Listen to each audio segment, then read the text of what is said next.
Long ago, a legendary blacksmith forged his destiny in this very region, owning a humble shop where steel met sweat. Every blade was a handmade masterpiece, and fortune finally smiled when he began supplying the kingdom of Cairo during a time of endless war. It was the golden opportunity to rise from the ashes of conflict. When the war ended, that blacksmith was crowned a baron, becoming the lord of these lands and the father of young Master Roman, the protagonist of our tale. We see an elder recounting history to a seated boy, while the mustached servant stands behind them, puzzled why the boy is so focused on common knowledge everyone already knows. However, the narrative rewinds a few hours. The young man asks if he is truly the eldest son of the Dmitry family, if they stand in the kingdom of Cairo on the Salamander continent, and if the Murim world truly does not exist. The servant affirms this, thinking the young master has always been strange, but today he seems completely out of his mind. Perhaps he has been indulging in those hallucinogenic drugs popular among the wealthy elite these days. The servant then mentions that a young lady from the Lawrence family is arriving, but as he speaks, he reflects on how this young man has wasted his life for the past 25 years. That is why he is known as the trash of the Dmitry family. The servant tries to lecture him on the girl's importance, but Roman cuts him off, saying, "There is a matter of greater urgency." He demands the oldest historian in the territory be brought to him, someone far more vital than any noble lady, for he must learn how to survive in this new reality.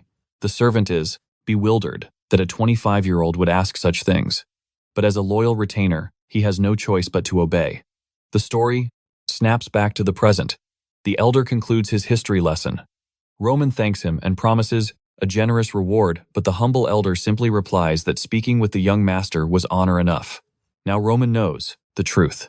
To the world, he is Roman Dmitry, but his soul is that of Baek Jung-hyuk, the absolute ruler of the Murim world, who lived a life of endless war, conquered all under the heavens, and died in peace.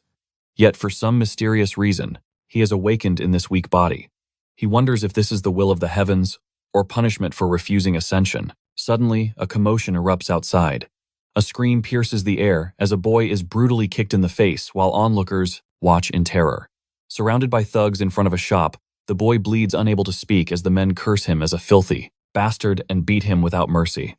Roman's servant steps forward to investigate, but freezes in sheer terror. He recognizes that red fang tattoo all too well. Beside him, Roman asks what is happening, ordering him to answer immediately. The servant trembles, explaining these are the Blood Fangs, a syndicate notorious not just in Dmitry's land, but in all the surrounding regions. It seems the boy on the ground owes them a debt. The servant pleads with Roman not to get involved, warning that it will only invite catastrophe.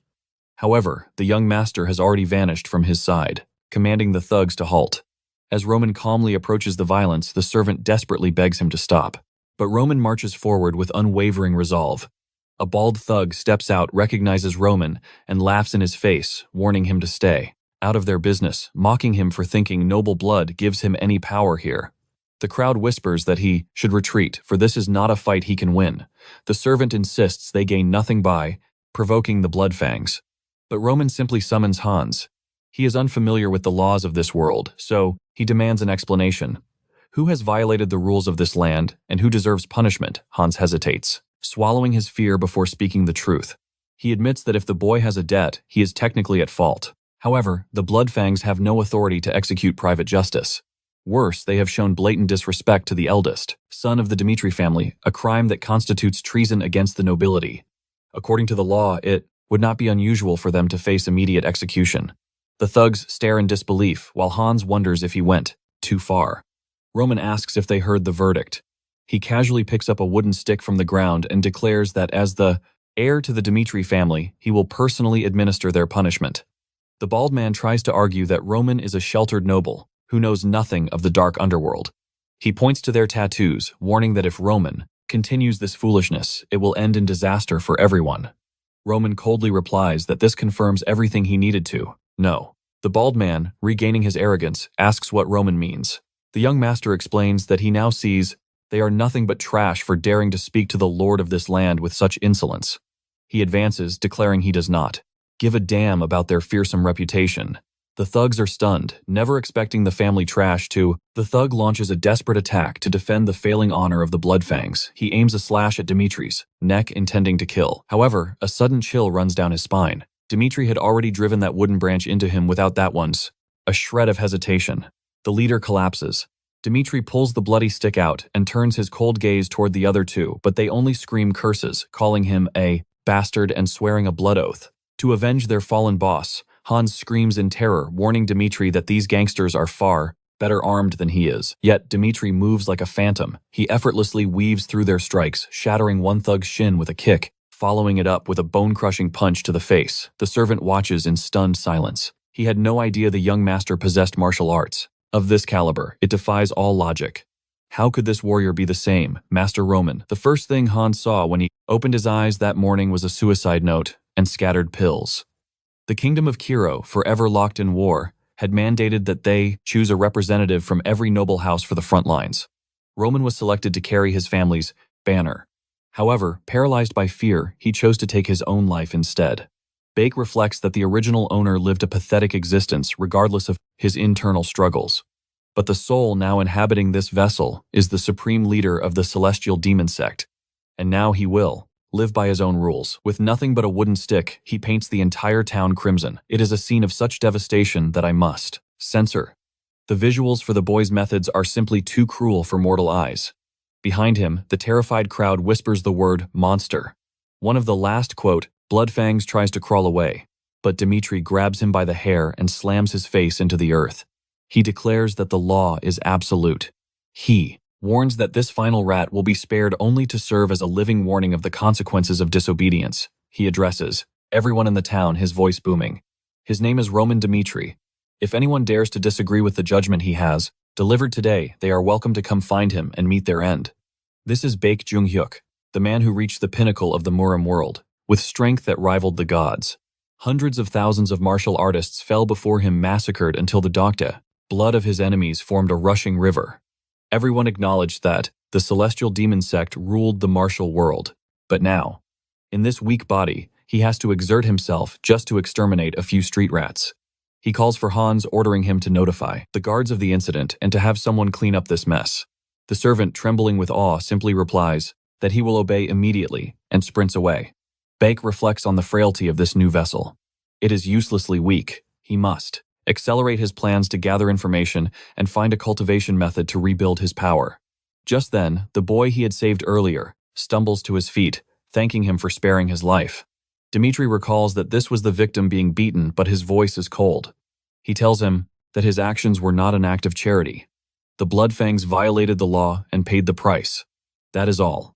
Now the boy better have a good explanation for this mess if he wants to keep his tongue inside his mouth. The poor child, having just tried to express his gratitude, shrinks back from the threat. However, he steels himself and explains.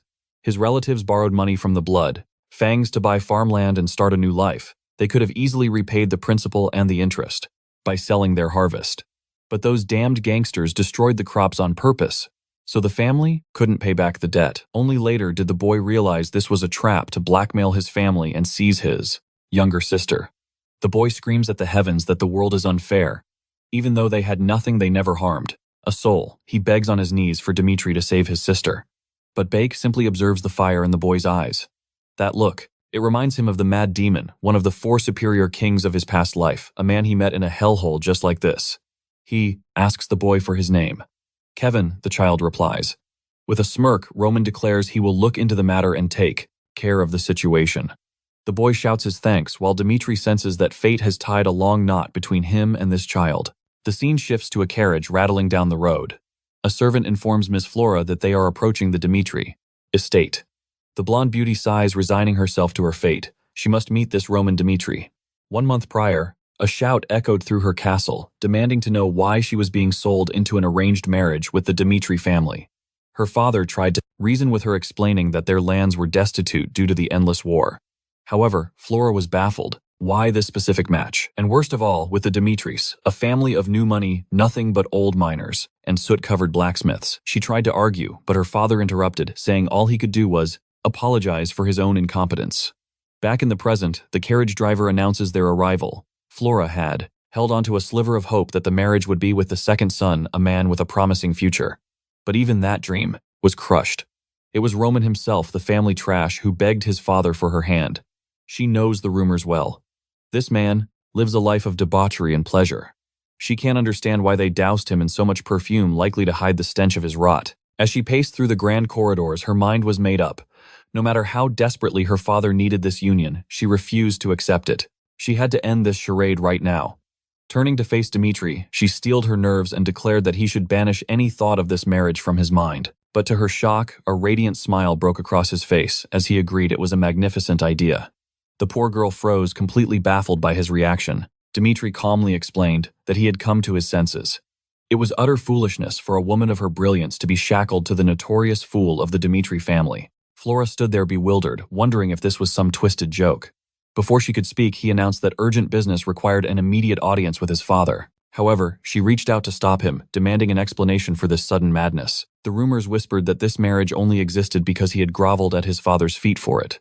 Yet now he was discarding it without a second thought. Her perplexity was written all over her face. Dmitry simply pierced her with a look and asked the only question that mattered: did she truly desire to be his wife? When she stammered out a denial, he shrugged.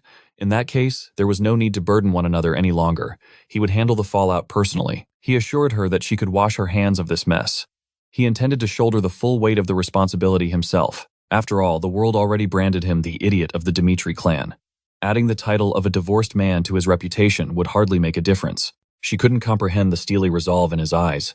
Was this truly the incompetent fool everyone mocked? The heavy door slammed shut behind him. Moments later, the muffled sounds of a violent outburst echoed from within, demanding the meaning of this sudden cancellation. Yet amidst the fury, Dmitry's voice remained ice cold. He wasn't asking for permission. He was simply informing his father that the girl had already been rejected. His father erupted, cursing him as an idiot, and reminding him that he was already the laughingstock of the Dmitry lineage. The patriarch had orchestrated this solely to secure a powerful alliance for the boy. It was the one useful thing he could do to guarantee their family's noble standing. All Dmitry had to do was wed the beautiful noblewoman he himself had once begged to possess. Dmitry offered a calm apology, but his father's rage boiled over. Snatching a heavy object from the table, he hurled it directly at his son's head. He roared, demanding to know if a simple apology could fix this disaster. He had already planned to exile Dmitry to the battlefield for 6 months. Now that death sentence seemed inevitable. He sneered, asking if his son had any defense, but Dmitry simply replied that he had nothing more to add. The patriarch then brought up a disturbing rumor. He heard Dmitry had entangled himself with the notorious Bloodfangs and even dared to punish them. But he scoffed at the idea. Even he wouldn't dare cross that ruthless syndicate. Dmitry would have to face the wolves alone. His father would offer no sanctuary. The old man watched closely, expecting the boy to drop to his knees and beg in tears. Instead, Dmitry stood tall.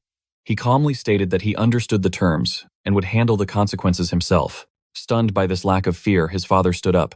Dmitry declared that since his actions caused this storm, he would be the one to silence it. He vowed not to return until every problem was resolved. With that, he exited the room and began to wipe the blood from his face. A servant nearby whispered, wondering if the young master had lost his mind.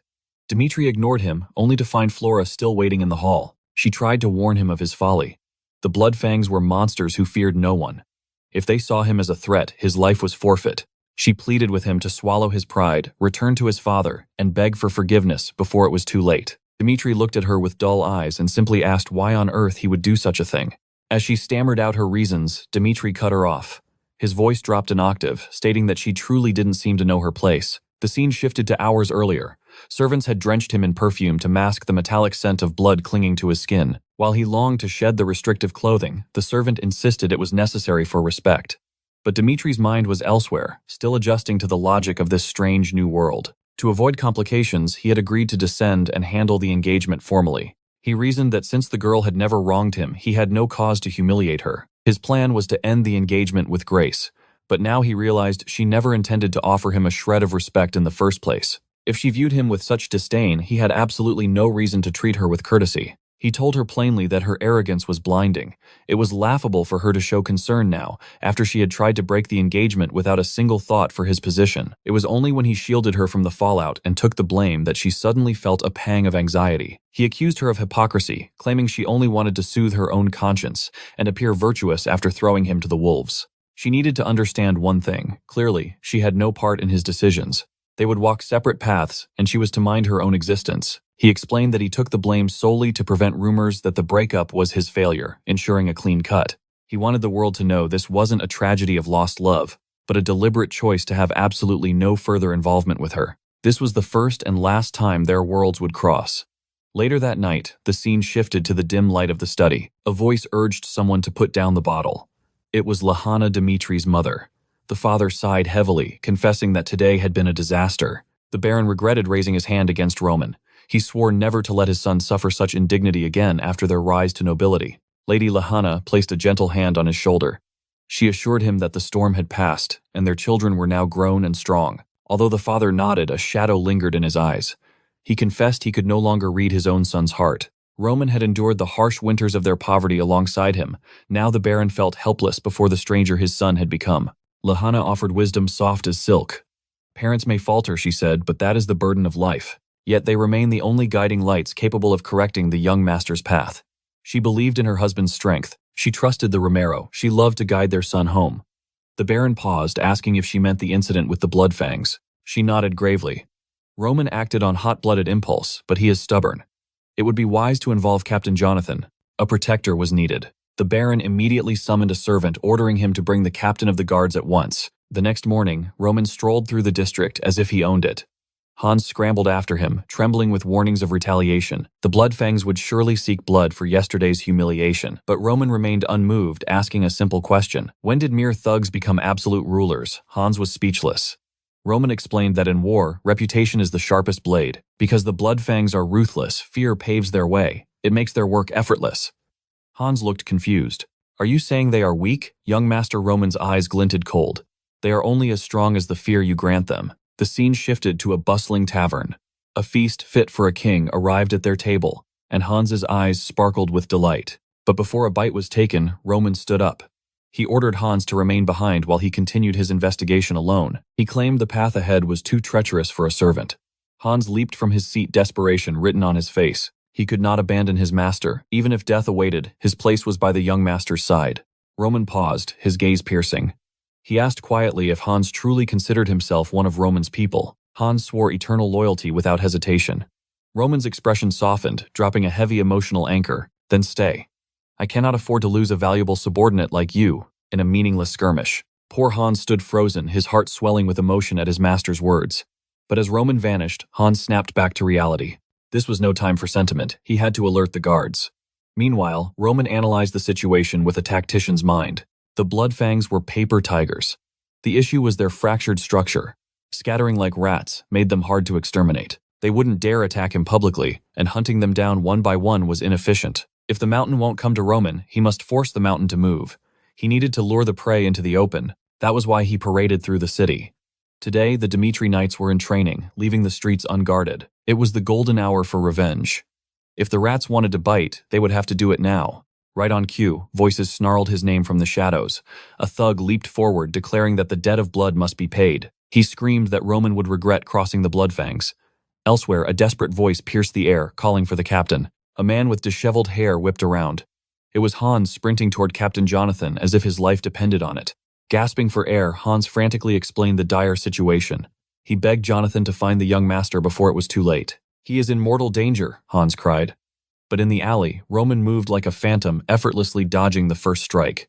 Asterisk. Bam times. An elbow slammed into the attacker's gut. The dagger fell, but Roman snatched it from the air before it hit the ground. Before the man could blink, steel flashed. It happened in a heartbeat. The thug stumbled back, mind unable to process his defeat. His comrades froze in shock. Who was this demon? This wasn't the weak Dmitry fool they had heard rumors about. Roman twirled the dagger coolly. What are you waiting for? He taunted. Come at me all at once. Back at the barracks, the soldiers exchanged skeptical glances as Hans raved about the Bloodfangs. The young master taking on a gang. It made no sense. Roman Dmitry was known for drinking, not fighting. Hans insisted, tears in his eyes, that the boy was facing an army alone.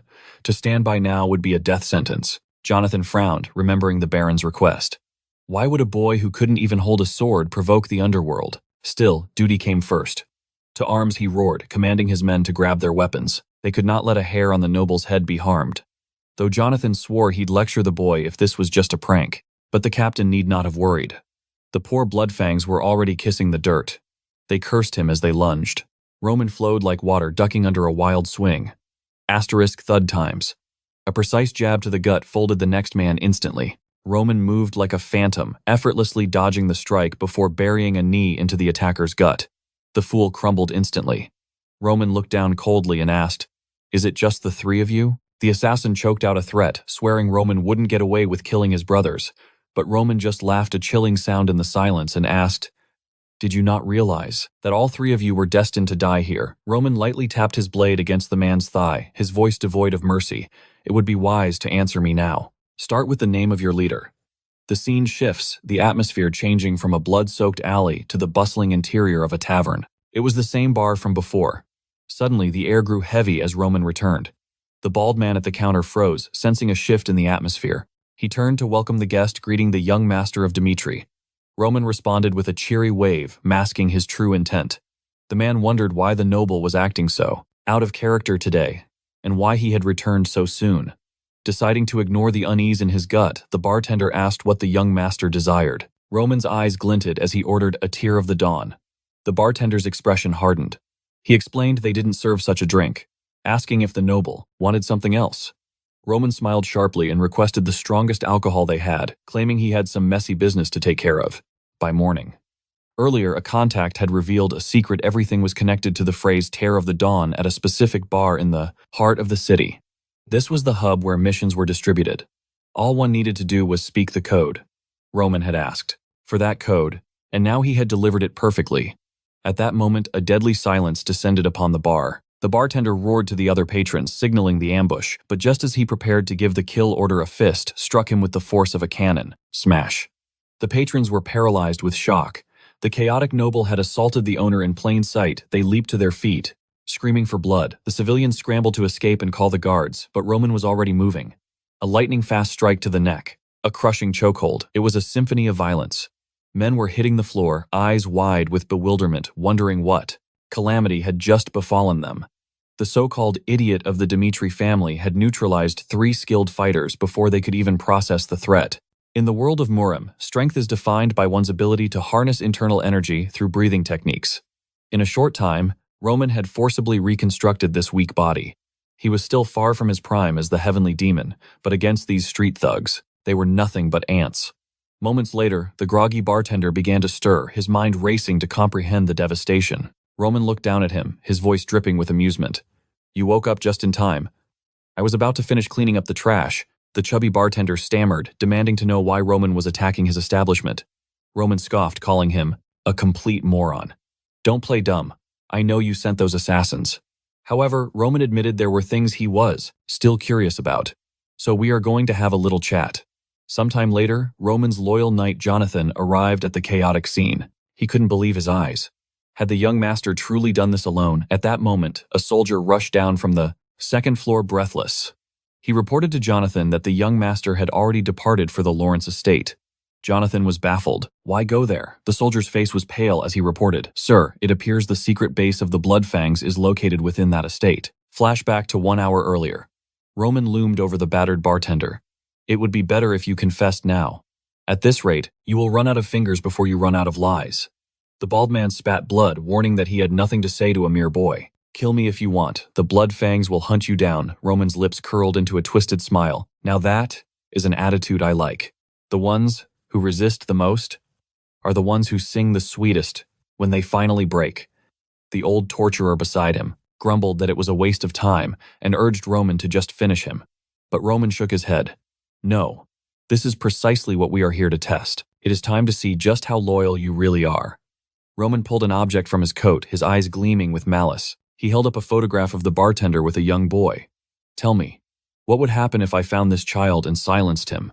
The bald man's eyes went wide with terror. He stammered that it wasn't his son, that it didn't matter. "You are a terrible liar," Roman scoffed. "The boy is the spitting image of his father." The man's resistance crumbled into rage. He cursed Roman, screaming, "How dare a noble use family as a weapon?" Roman replied calmly, "I have learned something interesting about your group. The Bloodfangs demand absolute loyalty by holding their members' families hostage. They corrupt people by using the ones they love. They use debt and fear to create monsters, and I believe," Roman's eyes darkened, "that the easiest way to control a beast is to hold its leash." The bartender screamed that the truth wouldn't save him. "Even if I talk, the Bloodfangs will kill us all." Roman leaned in, his aura suffocating the room.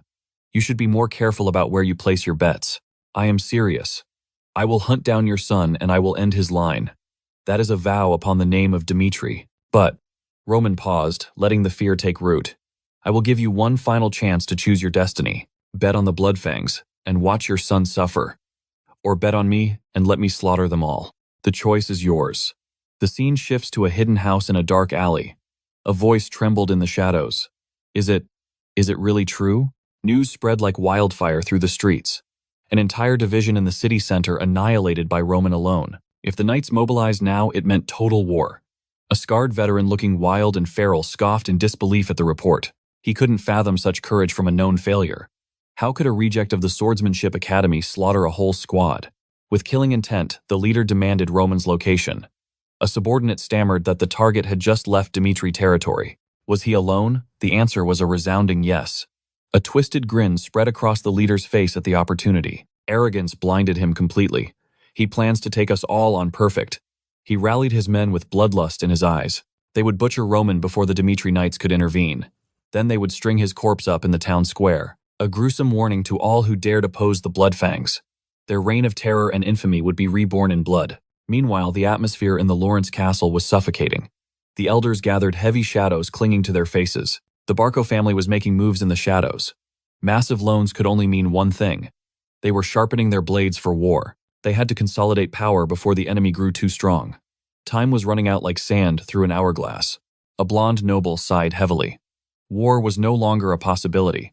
It was an inevitability he had desperately hoped to avoid. A bespectacled strategist added fuel to the fire.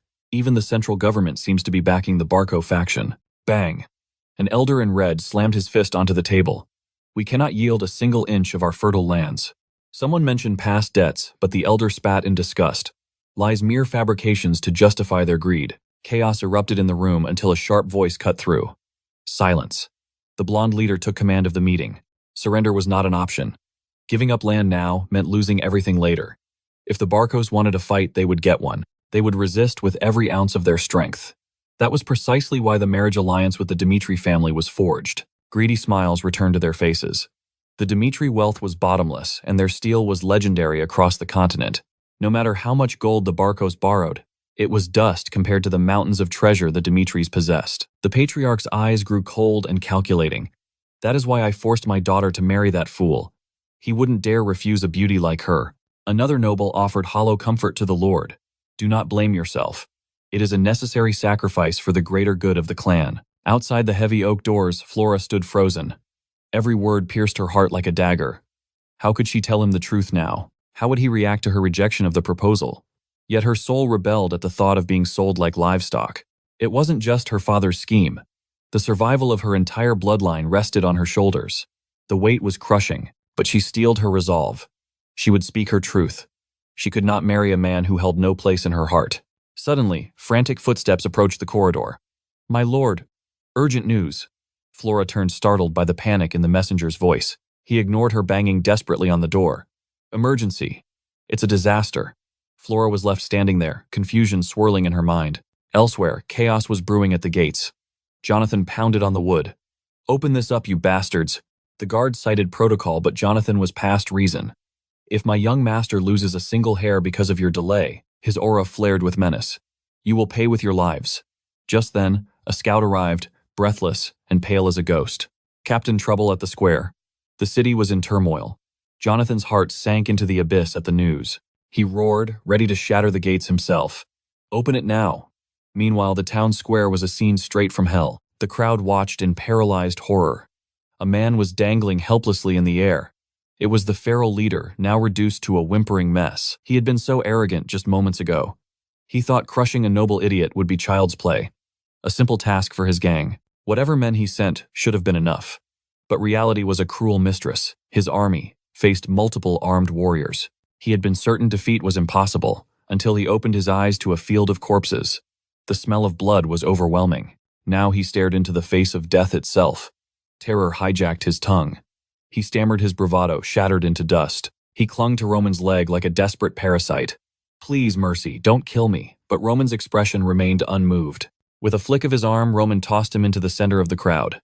Spare me, I'll be your dog, I'll serve you forever. Roman looked down with eyes cold as the abyss. If you wanted to be a dog, you shouldn't have bared your fangs at a tiger. His voice boomed across the silent square. This man led the Bloodfangs. You all know the rot he brought to this city. They dared to threaten the Dmitry family. They used deception and fear to rule you. But their reign ends today. The crimes of this filth are undeniable. Roman declared his verdict with absolute authority. I will purge this organization from the roots. He would eradicate the evil they had spread. As the crowd stood in awestruck silence, Jonathan arrived to witness a legend being born, him utterly speechless. There were no words to describe the gruesome fate of the bandit leader. The scene shifted back to the early council meeting where tension filled the air. A soldier stammered, confirming he had allowed Roman Dmitry entry simply because he was the betrothed of Lady Flora. Yet barely 30 minutes later, Roman had returned like a grim reaper, dragging a battered body through the Faperstay, heart of the city. He proclaimed the man to be the Bloodfang's boss and executed him publicly. The patriarch was stunned into silence while the court erupted in disbelief. Does this madness make sense? The bespectacled advisor argued that acting as judge and executioner without the Lord's sanction was a grave offense. However, the Lord's eyes didn't hold anger regarding the legalities. He was fixated on the impossible. The rumors of the trash of Dmitry clashed with the reality of a man who had single-handedly annihilated a notorious criminal syndicate. His interest piqued. He commanded that Roman Dmitry be brought before him immediately. He needed to measure the boy's worth with his own eyes. Moments later, Roman entered, flanked by the renowned knight Jonathan. Flora's father instantly recognized the veteran warrior, his mind creating a convenient excuse. Surely, the useless Roman had only survived the Bloodfangs because Jonathan did the heavy lifting. The eldest son of the Dmitry estate stepped forward with calm dignity. Ignoring the pleasantries, the Lord cut to the chase, demanding to know why Roman had chosen such a path of carnage. Roman's eyes remained cold as he explained. Days ago, those scum had crossed a line, brutalizing an innocent citizen. Justice required blood, so he delivered it right then and there. Meanwhile, outside, Flora strained to eavesdrop on the proceedings. She beckoned a knight closer, her voice trembling. Did he really escort that fool Roman Dmitry? Inside, when he confirmed it, she demanded to know his business. The knight's hesitation hinted at a storm she was the last to perceive, leaving her heart pounding with unease.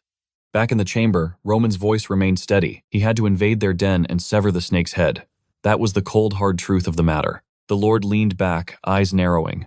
Roman lacked the jurisdiction to play executioner on Lawrence territory.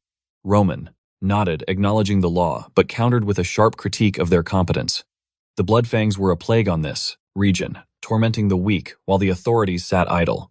He took the sword into his own hands simply because he could not trust the Lawrence family to protect their own people. The attendants gasped, terrified, turning their gaze to the audacious boy. Yet Roman scoffed, feigning disappointment. He claimed he expected a hero's welcome for cleaning up the mess they had ignored. He looked the Baron in the eye, challenging him to find fault. The Baron turned to his aide, asking if they knew the truth about Ben Miles. The aide stammered that while the man was unsavory, they never suspected he was the warlord of the criminal underworld. At that, the Lord raised a hand. Enough. The discussion was moot. If the Lawrence family had done their duty, this wouldn't be an issue. Instead of punishment, he declared, he would reward the young man, dismissing him. As Roman turned to leave, the heavy silence of the room was shattered by the Lord's manic laughter. The aide looked on in horror, wondering if his master had lost his mind. But the Lord was ecstatic. He had never dreamed the fool of Dmitry possessed such hidden fangs. The advisor tried to protest that such disrespect could not stand, but the father waved him off. It mattered not. Roman was set to marry Flora, and only a man with such reckless courage could achieve greatness. When the advisor attempted to speak again, the father cut him off sharply. He was done listening. This boy was the perfect, jagged piece for his puzzle. He commanded that Flora be summoned. He had much to tell her. Meanwhile, on the carriage ride back to Dmitry territory, Jonathan broke the silence. He warned that total honesty was a gamble. Even with the bandits dead, the Lord seemed on the brink of fury. Roman stared out the window unbothered. He explained he merely highlighted that the situation spiraled because of their incompetence, and since the Lord was unaware the marriage was void, he wouldn't dare harm his future son-in-law. Jonathan froze, realizing Roman had calculated every move on the chessboard. Who was this man? He was certainly not the Roman Dmitry of the past. Suddenly, a voice echoed in Roman's soul, calling him by his true name, Baek Jung-hyuk. It reminded him that as the scion of the celestial demon, he must prove his right to the throne. His first trial survived the gnawing hunger, the biting cold, and the unforgiving earth. His father's words were cruel. If he died, he was trash. The sect could simply breed another heir. The only path to validation was absolute domination. Of course, the young Bake was already broken and bleeding. A chubby bully laughed mocking. Him. He expected a monster from the celestial demon's bloodline, but found only an arrogant brat. Bake tried to stand only to be smashed back into the dirt. The boy was powerless while the other children watched. While the coddled children of noble families were sheltered like delicate flowers in a greenhouse, Bake had been forged in the fires of a hell where only the absolute strongest could draw breath back in Dmitry territory. Roman now soaked in a luxurious bathtub, savoring the silence. Yet he scoffed at how quickly this fragile vessel reached its limit from such a trivial activity. However, there was no denying the truth. Since awakening in this new world, he had faced trials that would break a lesser man to annihilate the side. Bloodfangs. He had slaughtered every single soul that dared to block his path, yet he felt no guilt, for it proved his essence hadn't faded as a warrior.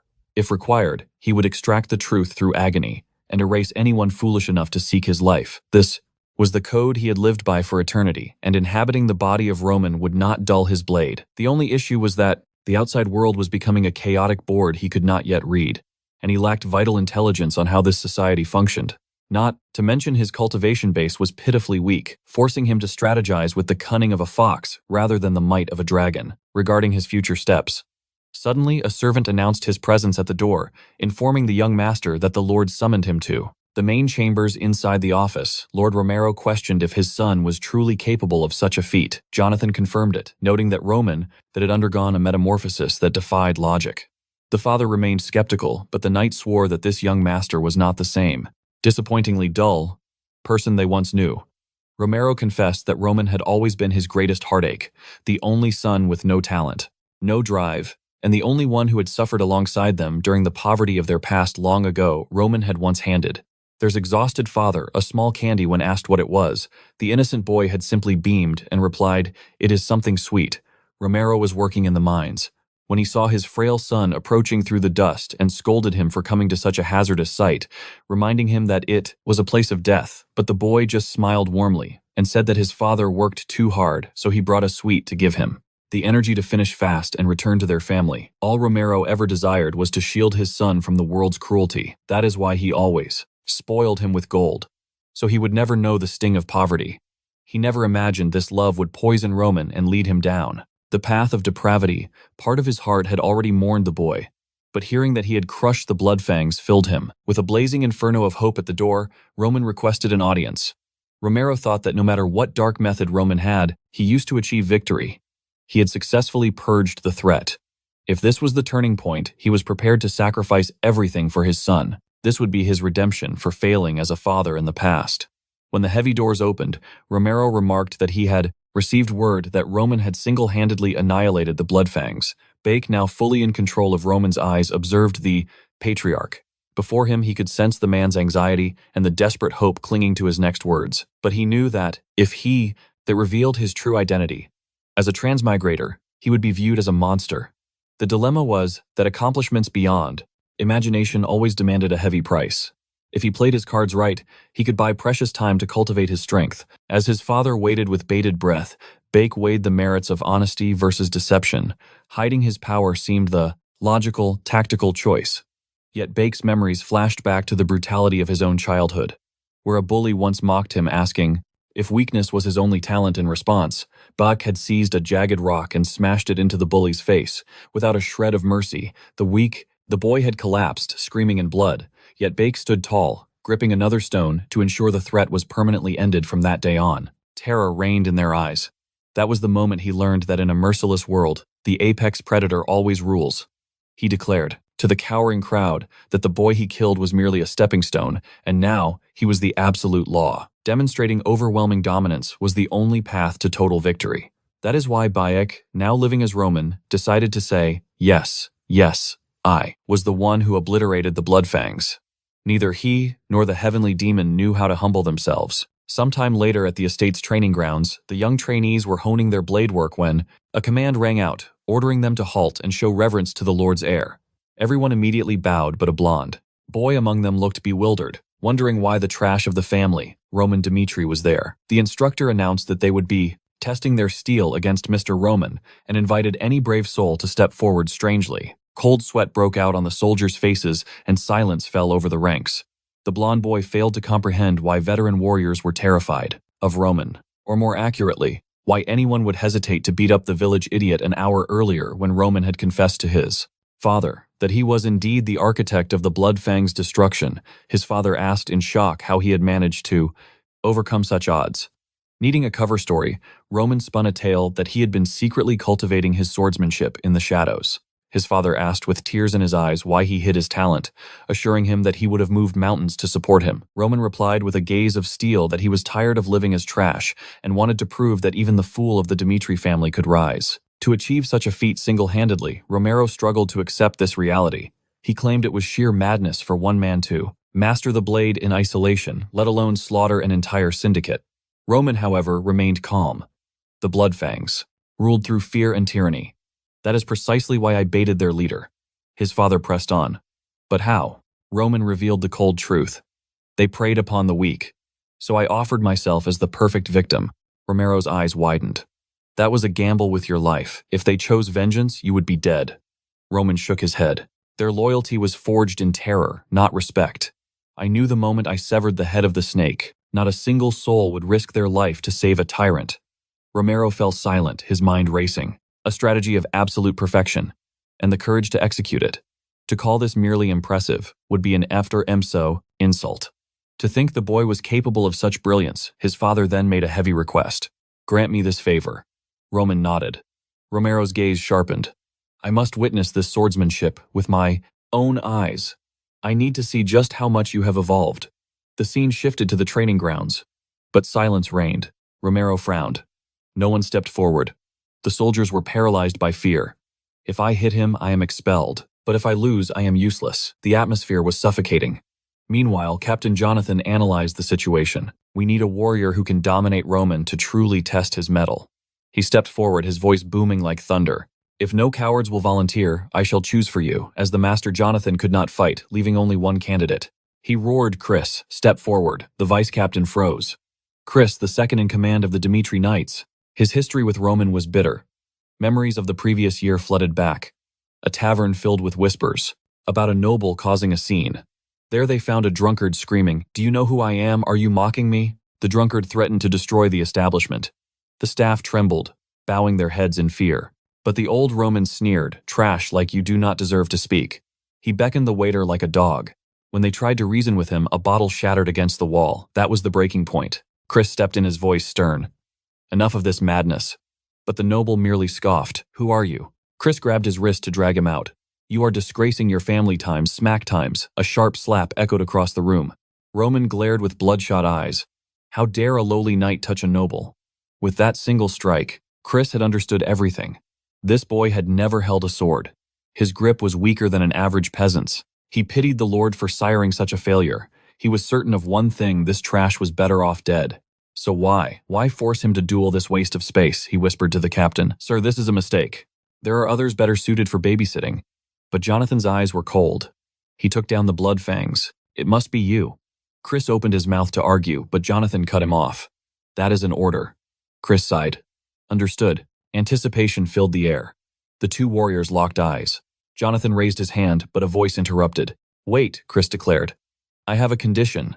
By my knightly vow, I show no mercy in a duel, regardless of status. If you accept this, only then will I fight. He was convinced this pampered child was not the hero they claimed. Jonathan and Romero nodded in approval, and Roman he simply smiled. A smile that made Chris's blood boil. Jonathan saw the confidence. The young master accepts. Take your stances. Chris was consumed by irritation. Roman stood, relaxed, almost bored. The signal dropped. Chris launched forward like a cannonball. The boy remained motionless as a statue. Chris analyzed the distance and unleashed a devastating strike. Asterisk. Clang times. Metal screeched. The spectators gasped. Chris's subordinates stared in disbelief. He blocked it. Chris had not held back. Jonathan's eyes lit up. He actually stopped a vice captain's blow. Chris leaped back, shaken. I felt his strength, and his stance remains unbroken. It was impossible. This was not the easy win he anticipated. But his pride as a knight flared. I will not be satisfied until I crush him. He unleashed a flurry of slashes. Roman simply sidestepped like a ghost. Chris saw an opening. He spun, aiming a lethal blow from the blind spot. Times clang times. Blocked again, Roman's expression remained serene. Suddenly, Chris spotted a fatal gap at Roman's back. I have you now. It was over. He just needed to land this one hit. But Roman dropped into a crouch instantly. Chris's eyes widened. A trap. The counterattack came screaming in. A cold blade grazed his cheek. Strands of hair floated to the ground. Chris stumbled back in pure terror. He realized he had almost died. The Lord and the Captain stood frozen, their eyes wide with disbelief. For those who knew the extent of Chris's power, this reality was impossible to accept. Even Chris began to question his own sanity. Was this truly Roman Dmitry? His defense was an iron wall, and his evasion was like a ghost. Every movement was flawless. Could the rumors be true? Did he actually annihilate the Bloodfangs? But just as panic set in, Roman scoffed at his opponent's hesitation. He claimed he was still the same fool as always. But then his expression shifted cold. Playtime is over. With those chilling words, Roman vanished. He struck first, moving faster than the eye could follow. Chris barely reacted in time. Pure instinct forced his blade up at the final second. Terrified, he scrambled backward to gain distance. But the predator would not let his prey escape. Roman pressed the attack, forcing Chris into a suffocating defense inch by inch. The onlookers watched in trembling silence as the barrage continued. Chris was pouring his very soul into simply staying alive. He desperately sought a counterattack, but Roman was ruthless. A heavy blow slammed into his arm, knocking his balance wide open. Reeling from the impact, Chris realized he needed space. But suddenly, Roman raised his sword high for a massive overhead cleave. To Chris, the motion looked sluggish. An opening. The chest was unguarded. Blinded by hope, he struck with all his might. But it was a fatal miscalculation. Roman effortlessly sidestepped the desperate lunge, a mockery of a smile playing on his lips. Despair washed over the young prodigy. He had danced right into the palm of his hand, losing to the trash of the family.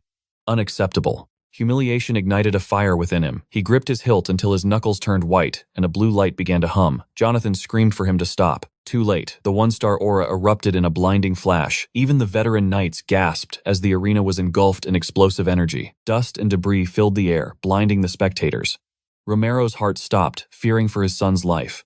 But as the smoke cleared, a sigh of relief escaped the Lord's lips. Roman stood untouched, having dodged the lethal energy by a hair's breadth. Meanwhile, Chris stood dazed, drained by the sudden release. Roman wasted no time. A precise strike to the jaw snapped Chris's head back. Neither the captain nor the Lord could comprehend the sight before them. The genius lay unconscious in the dirt. To understand the shock, one must know that Chris was the rising star of the estate. Veterans swore he was the greatest talent in a generation. Despite his youth, he had already ascended to the rank of a 2-star knight. Legends said he sensed mana in mere 6 months. He achieved the 1-star realm in less than 3 years, a feat unheard of. His blade work was described as art in motion. He was the object of admiration for every lady in the territory, a true hero in the making. Even after grueling training, when Jonathan called for rest, Chris would refuse. He always demanded just one more duel, one more swing. That burning passion ignited Jonathan's spirit. Here was a boy blessed by the heavens with talent, yet he worked harder than a slave. To the captain, Chris was the definition of a genius. Yet that very genius was now sprawled in the dust, dismantled by the family disappointment. Roman looked down at his defeated foe with cold indifference. Romero, trembling, grabbed Jonathan's shoulder. Explain this. Chris is a 2-star knight. But the captain was just as lost. He couldn't fathom the depths of Roman's new strength. This wasn't luck. It was dominance. The technique Roman displayed belonged to a veteran of 1,000 wars, yet only a month ago, the boy was a lazy drunkard. It defied all logic. A human being cannot transform so radically in such a short time. It was a miracle, or perhaps something else. With no other explanation, Jonathan simply whispered, "My lord, your son is a monster, a true genius of the sword." Meanwhile, Roman chuckled softly. He gazed at the unconscious boy, acknowledging the sheer aggression and focus he had faced. Not bad, Roman thought. With that level of skill, Chris could have easily slaughtered the Bloodfang mercenaries. Jonathan's pride was justified. However, in the eyes of the celestial demon, this was child's play. Even the lowest servant of the demonic sect held more power than this. Yet, that final burst of energy, and that aura. It was crude, yes, but it held a strange potential that piqued the demon's interest. As the cards were reshuffled, a new joker entered the deck. Suddenly, Romero burst into raucous laughter, sounding almost manic. The crowd flinched at the outburst. But Romero didn't care. His eyes sparkled with wild delight. Did you see that? My son, my own flesh and blood, is a grandmaster in the making. He turned to his captain, demanding confirmation of this miracle. Jonathan bowed low. There is no other word for it, my lord. Only a genius could evolve this fast. Romero beamed brighter than the sun. He beckoned Roman closer, his voice trembling with emotion. Come here, my boy. I haven't felt joy like this in decades. I could clap until my hands bleed. You have restored the family honor. Name your prize, Roman. Anything you desire is yours. Roman's lips curled upwards. There is a war approaching in 6 months. Romero nodded, knowingly assuming his son wished to avoid the draft. I do not wish to stay, Roman declared calmly. I request the authority to select my own squad, to march into battle with me. The Lord's jaw dropped. What? No, you can return to your life of luxury. You don't have to fight. He couldn't believe his ears. I am going, Roman stated, his voice leaving no room for argument. Stunned by this newfound resolve, the father slowly nodded. Very well. You shall have full command over your deployment and personnel. But Roman raised a finger. I have one final condition, father. The patriarch declared that as long as he maintained his honor, any wish would be granted. Roman's gaze drifted to his second request, focusing on Chris, who still lay deep within the abyss of unconsciousness. When the knight finally clawed his way back to reality, he demanded answers. Why must he instruct Roman in the ways of Aura? Jonathan's reply was cold and absolute. It is the master's command. But Chris rebelled. This was an insult beyond measure. He didn't even know this stranger, and after rotting in a coma for so long, the shame was already unbearable. And now to teach the holy art of Aura to this times guy, I would rather have my head severed right now, he spat. Jonathan cut through the knight's pride with a tempting offer. If Chris used this chance to observe Roman, to uncover the secret behind the young lord's terrifying transformation, he would earn a legendary prize. The right to learn the hidden technique Jonathan had guarded for years. In a heartbeat, Chris sprang to his feet, eyes burning with excitement. Is that a vow, my lord? His hesitation vanished. Surely this task would be child's play. The path to becoming a 3-star knight was finally within his grasp. He tried to mask his trembling greed, simply warning Jonathan to honor their blood oath.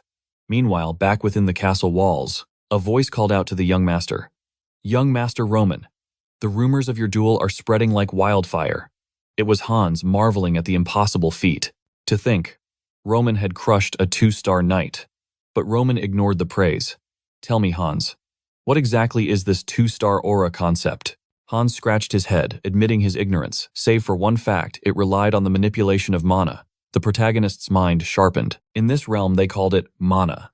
He was certain the explosive power Chris utilized was simply a release of ki, yet their method was alien compared to the refined arts of the Murim world. Here they called it aura, but to his expert eyes, it was a crude, inefficient waste of potential. Why did they wield their ki so recklessly? He knew he needed to dissect this foreign power system, and during this training session, he would force the answers he sought. The next dawn, Roman stood toe-to-toe with Chris. The knight's face was twisted in displeasure. Roman remained stoic until a faint mocking chuckle escaped his lips, a sound that instantly ignited Chris's fury. Suppressing his urge to strike, Chris began his lecture on the nature of this power. Aura is simply a knight's method of harnessing mana, he lectured. Mages weave circles and spells to channel it, but knights wrap it directly around their flesh. It was Emperor Alexander who first paved this path. He was the pioneer who discovered mana could reinforce the physical body. Aura is the explosive release of that power. It grants a warrior strength that far surpasses human limits. However, Chris waved his hand dismissively. But history matters little. What matters is the gift. Only a chosen few can wield mana. 1 in 1,000 has the soul of a knight. 1 in 10,000 can walk the path of a mage. That is why affinity is everything. To wield aura, you must first possess the minimum talent to sense mana. It took me 6 agonizing months to feel the first spark, and achieving it within a year is considered a miracle above the average. Roman nodded unimpressed. Enough talk. Show me how to sense this energy. Chris agreed, though he scoffed internally. Asterisk. He's drunk on his lucky victory. So full of himself. Asterisk. Asterisk. But sword skills and mana affinity are different worlds. Prepare to taste despair, Roman. Asterisk. Now the young lord would crash against the wall of reality. However, the premise of this training was flawed from the very start. Roman wasn't starting from zero. He had already perceived the mana of this world long ago. Using the supreme arts of the celestial demon, he was already gathering it in his dantian. He wasn't here to learn times, how times he was, here to understand times, why times, their methods were so primitive. Even if their path was broken, he needed to comprehend their logic. Unaware of this, Chris paced around instructing Roman to open his senses to the world. Feel the energy brushing against your skin. Once you sense the mana, only then can you attempt to give it form. When you succeed in manifesting it externally, you earn the title of a 1-star knight. Chris explained the variations. You can coat your blade in steel-shattering light or wrap your body in armor. He continued his speech, expecting a long, boring session. But then, he froze. Roman was already standing there, and with blue mana blazing around him. Poor Chris was rendered speechless, his mind blanking out completely. The boy wasn't just trying. He was perfectly manifesting aura, yet Roman felt only disappointment. Asterisk. Just as I thought. The cultivation method here is garbage. Asterisk. Asterisk. In my world, we purify the energy, compressing it deep within the core. But here, they just let mana pile up like dust. Asterisk. Asterisk. In the Murim, energy is scarce but heavy, hard to gather, but solid as a mountain. Here, mana is everywhere. Asterisk. Asterisk. But it is light as a feather. It leaks from the body as quickly as it enters. It's like trying to hold water in a sieve. Asterisk. Asterisk. The methods cannot even be compared. A true warrior tempers both skin and bone, inside and out. Asterisk. Asterisk. But these knights ignore their internal foundation completely, scattering energy wildly. It is the height of inefficiency. Asterisk. Asterisk. If I trained like this, I wouldn't reach the top 10 even in 100 years. Asterisk. Beside him, a shocked Chris could only gasp, how? Roman coolly replied that Chris likely already possessed the answer he sought. But Chris couldn't accept that. He insisted this riddle was exactly why he was begging for clarity. It had taken him half a year just to grasp the basics. He demanded the truth, his voice trembling with frustration. He accused Roman of deceit, claiming he merely pretended to be ignorant of mana. He believed Roman hid his mastery simply to humiliate him. Now, the reason for his crushing defeat was making sickening sense. Roman noted that Chris was projecting his own insecurities. He claimed the knight only saw what he wanted to see. But poor Chris was drowning in confusion. It took him 10 years to reach the 2-star realm. Yet Roman surpassed him instantly. Suddenly, Roman burst into laughter. Chris snapped, demanding to know what was so amusing about his pain. Roman wiped a tear from his eye, remarking that Chris was truly entertaining. The knight, now furious, asked if his blood and sweat were a joke. Roman stopped him with a question that cut deep. In 10 years of climbing the ranks, did you ever once doubt the sword technique you were fed? Chris opened his mouth to retort, but Roman silenced him. Ordinary people are all the same. They assume tradition is absolute truth. Just because a technique has been passed down for generations, does that make it flawless? When Roman first learned aura, he saw the cracks immediately. He wondered why no one else saw the imperfections. Was it ignorance? Or was their blind faith in Captain Jonathan simply too blinding? The harsh reality is that people follow the beaten path because it is easy. Roman wouldn't deny the knight's 10 years of hard labor, but he found it hilarious that Chris never once questioned the purpose of his own blade. With that, Roman turned to leave. He declared that nothing in this world reaches a state of perfection. Even truths he once held as absolute had crumbled and changed over time. Roman knew the burden of this path. Questioning one's reality leads to suffering, especially when you fail time and time again. That is the crucible you must enter. You must fight against the world's criticism and your own crushing despair. Yet change is necessary for evolution. That is how Roman defied his father's teachings and forged his own divine art. He announced that their training ended here. But Chris, desperate and lost, called out to his retreating back. "What must I do now?" he cried. The scene dissolved into a memory from a different life. A man once asked a young conqueror if he would continue to suffer or admit defeat. The Blood Demon sect would now bow to Baek Yugang. The only thing the defeated warlord wanted to know was the secret to such overwhelming power. He vowed to dedicate his body and soul to the victor. As long as they could ascend the peaks of strength together, he would serve. He just needed to know the path forward. Roman recognized that look in Chris's eyes. It was the gaze of a warrior who had cast aside his pride for power. The Blood Demon was a tyrant who had unified the dark sects and dominated the Murim world. Yet facing the heavenly demon Baek, his defeat was inevitable. After a battle that shook the heavens, the tyrant fell. Roman recalled how that legend had swallowed his ego to ask for guidance, the desire to transcend one's limits at the cost of dignity.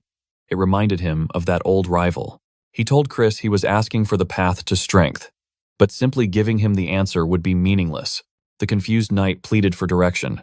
Roman replied that the key was already in his hands. The only thing he must not do is blindly follow another master. If Roman taught him directly, Chris would just be swapping one chain for another. Chris needed to seek the answer within his own soul. The only hint Roman offered was a simple command: stay by my side. In 6 months, Roman would march onto the battlefield. There, Chris would witness him slaughtering countless enemies and evolving further. If Chris could endure by his side for 10 years, Roman guaranteed he would find the answer he sought. That night, Chris lay isolated in the dark, his mind a storm of conflict. He recalled the dogma he was raised on: train until your bones break. He remembered Jonathan's praise when he became a 2-star knight. But Roman's laughter, that mocking reminder of his blindness, it fueled a new fire. The scene shifted. What is the meaning of this? Jonathan demanded. To know if Chris was certain of his choice. Chris had just declared he would follow the young lord to the battlefield in 6 months. The captain sensed a shift in the air, their eyes locked in a silent duel. The captain finally admitted that Chris seemed driven by a new purpose. From this moment on, Chris would leave the Dmitry Knights. No matter the danger, Jonathan only hoped he could protect Roman. Chris offered a simple thanks, but the dynamic had changed. Jonathan realized the transformation was complete. Chris was no longer the weeping boy he had found on the war-torn plains, clinging to his mother's corpse. Jonathan sighed, realizing if a stubborn mule like Chris was following Roman, then the young lord was certainly no longer an idiot. Follow me, Jonathan commanded. If you intend to survive the hell of war, you cannot go empty-handed. He would grant Chris a secret weapon to call his own. Excitement finally sparked in the knight's eyes. The scene shifted to the bustling city. Whispers were spreading like plague that the idiot of Dmitry had massacred his enemies. Kevin, the boy from the slums, stood frozen as the whispers of the Bloodfangs echoed in his mind. Had Roman truly kept his promise? It seemed impossible, yet he had witnessed Roman dismantle 3 warriors with nothing but a wooden branch. But why? Would a noble truly go to such lengths for a lowly servant? Kevin shook his head. Surely that was a fantasy. Back to work, you rat. The foreman's shout snapped him to reality. Kevin lowered his head, hiding the fire in his eyes. Deep down, a single desire burned. Strength. The power to shield his family from this cruel, unforgiving world. But the world was cold to peasants. Martial arts were a distant dream, forbidden fruit for the likes of him. Fate, however, is unpredictable. A voice cut through the air, startling him so badly the crate slipped from his grasp and crashed. It was Roman Dmitry. Long time no see, the young master said calmly. Kevin stuttered, panic rising in his chest. Realization struck. He threw himself into the dirt, forehead touching the ground. Thank you, you saved us all. Roman's gaze was cool. Are the pests gone? Kevin nodded vigorously. The Bloodfangs had vanished like smoke in the wind. He had a job now, but words failed him. How could a mere servant repay a god? Then Roman spoke. Do not worry about repayment. An opportunity has arrived. Roman's offer was simple, yet it carried the weight of destiny. Your family will never hunger again. A warm home, a life of dignity, no more breaking your backs in the mud. It sounded like paradise. But Roman's eyes narrowed. The price is simple. Your life belongs to me. Silence stretched. Then Kevin slammed his head down again. My life is yours, young master. I will die at your command. I will kill at your order. Just protect them. A vow forged in desperation and steel. Roman smiled. This was the loyalty he sought. The kind written in blood. In his past life as the heavenly demon, a single command could annihilate entire clans. He needed a blade like that in this new world. Kevin wasn't just a servant. He was the first piece on the chessboard. Rise, Roman commanded. You are mine now. Back at the Dmitry estate, Roman handed the boy to Hans. Polish this rough stone. Help him adapt to his new life. Kevin watched his new master leave, eyes shining with worship. Roman turned away, his mind already shifting to power. In the library, Roman analyzed this world's martial arts. The path of the Aura Knights. Stage 1. Manifestation. 2 stars required cutting steel with pure energy. 3 stars meant transcending human limits entirely. On the Salamander continent, a 3-star knight was a viper among worms. 6 stars, they were practically myths. Even the 10 strongest warriors of the continent struggled to reach the apex. The 7th star was an unreachable heaven, Roman calculated. Given his strength, Jonathan must be a 3-star. But 6-star entities, they were calamities. Their aura blades could stretch 12 meters, cleaving through armies. Only 12 such monsters existed today. Roman acknowledged their strength. Achieving such power with these crude, inefficient techniques was impressive. But there was another path. Magic. The mages who commanded the very elements. An archmage of the 7th circle. In this realm, they were treated as demigods, walking disasters. One spell could tear the sky asunder. Absolute destruction. A power that rivaled the Murim's highest arts. Unfortunately, magic was foreign to the Murim world. But knowledge was a weapon, and now he understood the playing field. He could not afford to provoke such beings yet. He was a tiger cub in a den of dragons. Unpredictability was dangerous. But fear, the heavenly demon, did not know the meaning of the word. A smirk played on his lips. This world was a challenge, and he intended to conquer it all. Let the games begin. It was time to shed this weak shell and reclaim his throne. The scene shifted. Hands unlocked a rusted door. The old forge young master, abandoned and silent. Roman nodded. Perfect. Dust motes danced in the air. A sanctuary for what was to come. I enter seclusion for 7 days, Roman declared. No food, no water, no disturbances. Guard the door with your life. Unless the castle is burning, no one enters. Hans swallowed hard but agreed. Left alone, Roman kicked aside the straw bedding Hans had prepared. Comfort was poison to cultivation. He sat cross-legged on the cold stone. For days he had gathered ki in his dantian. Now the dam would break. He closed his eyes. Technique, the heavenly demon arts. First stage of the celestial demon. Purify the vessel. Energy roared through his meridians like a raging river hunting impurities. Agony exploded. Black blood poured from his pores. This was the price of power. The metamorphosis had begun. Having condensed the perfect amount of internal energy, not a single breath could be wasted. He had to reclaim his former supremacy. The first realm of this divine technique was known as the human stage, the foundational step toward his legendary return. The narrative shifts to 1 week later. A tense silence filled the room as a servant offered tea to Count Lawrence and Lady Flora. Count Lawrence demanded to know Roman's whereabouts, but the servant simply replied that the young master was in secluded cultivation. As the door clicked shut, leaving them alone, the Count's expression darkened. It was painfully obvious they were being given the cold shoulder. He turned to his daughter, commanding her to sit, his voice heavy with the gravity of their precarious situation. He revealed the harsh truth. This humiliating meeting was arranged solely to undo the catastrophic mistake she had made. Flora lowered her head, the memory of his fury when he discovered she had broken the engagement, burning in her mind. She attempted to defend herself, explaining she had tried to reason with Roman, but her father's patience had long evaporated. He cut her off sharply, reminding her that he had always praised her intellect, which made her recent foolishness even more unforgivable. She had to grasp the reality House Barco had secured a massive loan from the central bank, a clear signal that the drums of war were beating. A marriage alliance with the Dmitry family wasn't a choice. It was their only lifeline against the coming storm. The Dmitrys were the only power in the region capable of standing toe-to-toe with the rising threat of the Barco ambition. Flora protested, her pride flaring, as she questioned why House Lawrence couldn't stand on its own 2 feet without the Dmitris. The Count's eyes were cold as he explained the conspiracy. The government stamped the documents blindly, signaling corruption at the highest level. If the bank was funding this war, it meant the conflict had already transcended a simple feud between noble families. This battlefield was rigged for their destruction.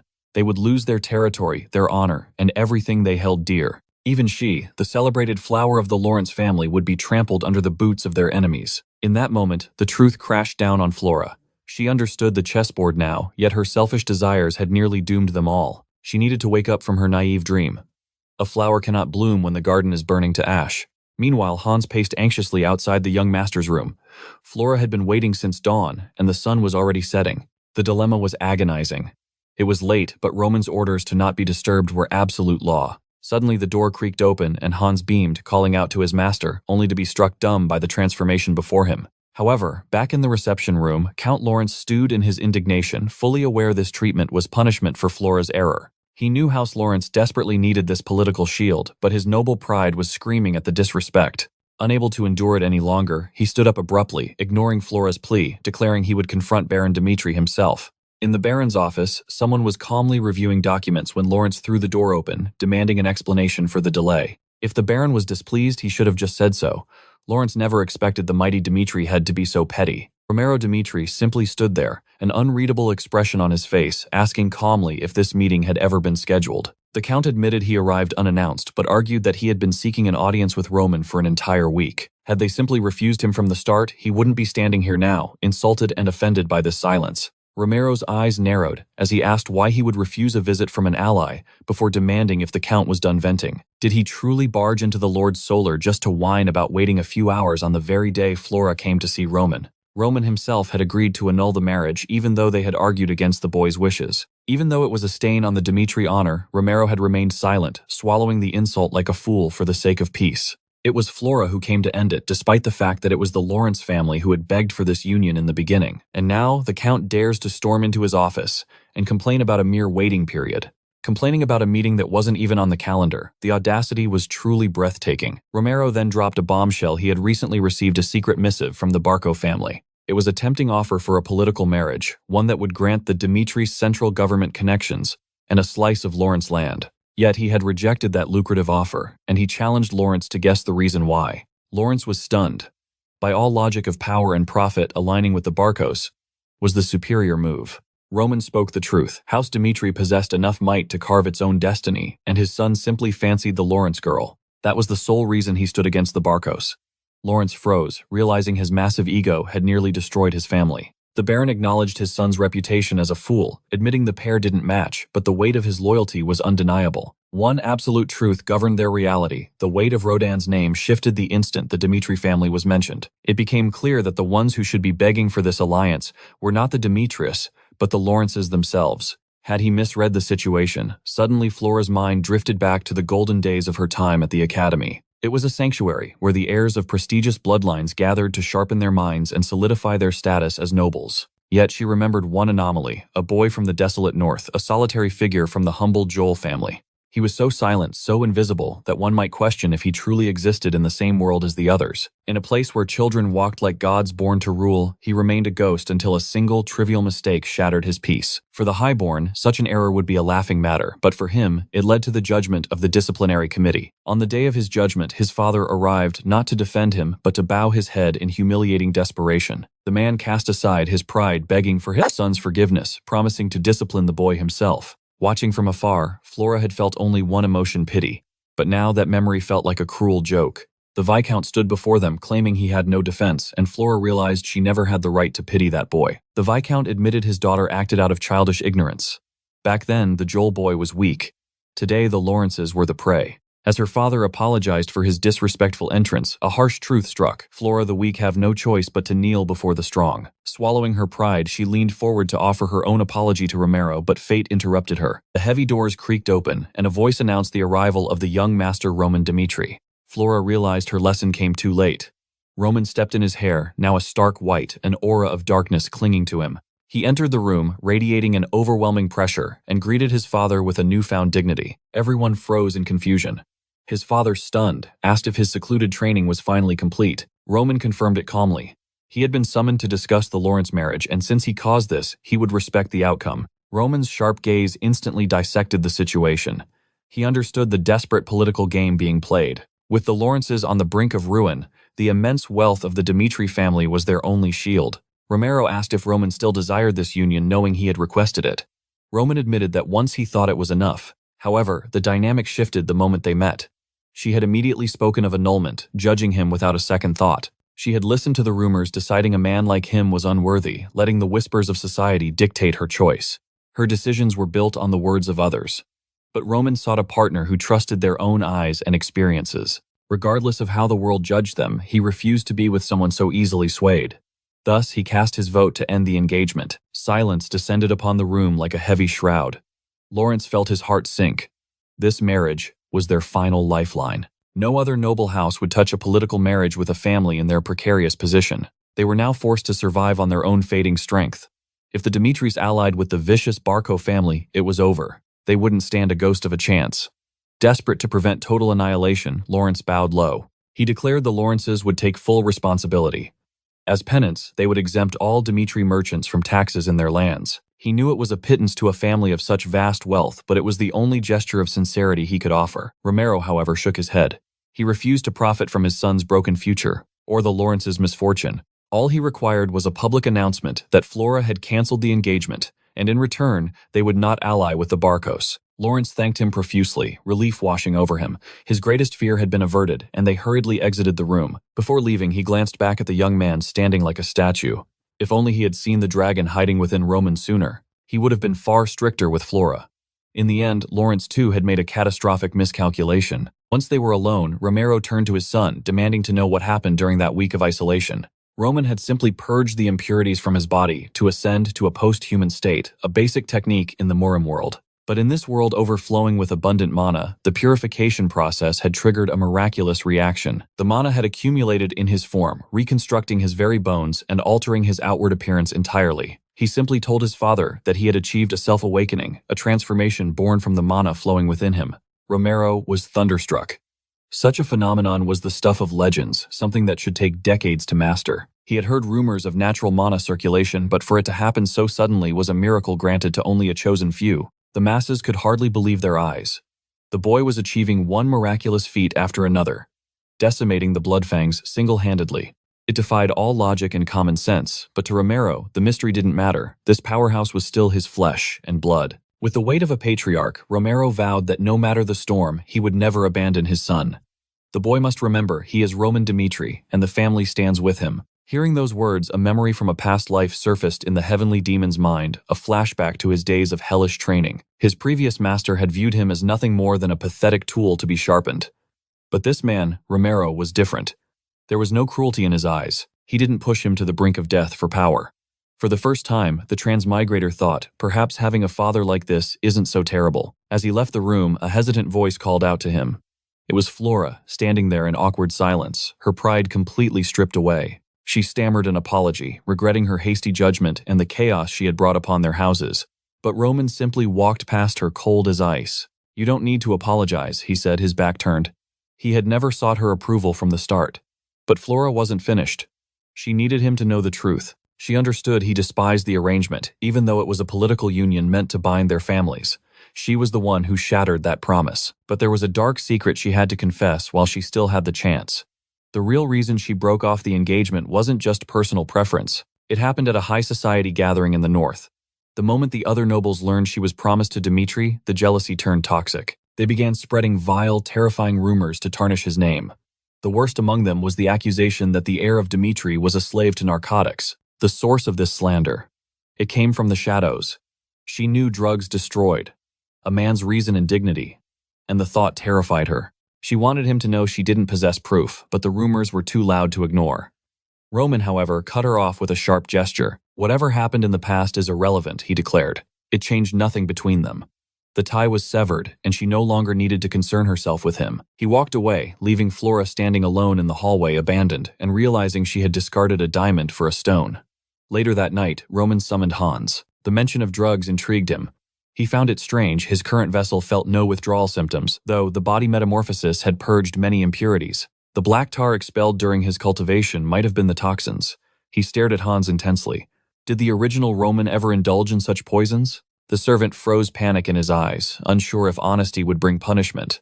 But Roman assured him he wouldn't be reprimanded. He simply needed to understand the past. With that assurance, Hans opened up. "I never saw it with my own eyes, young master, but there were moments when your behavior was deeply disturbing." Roman narrowed his eyes, demanding specifics.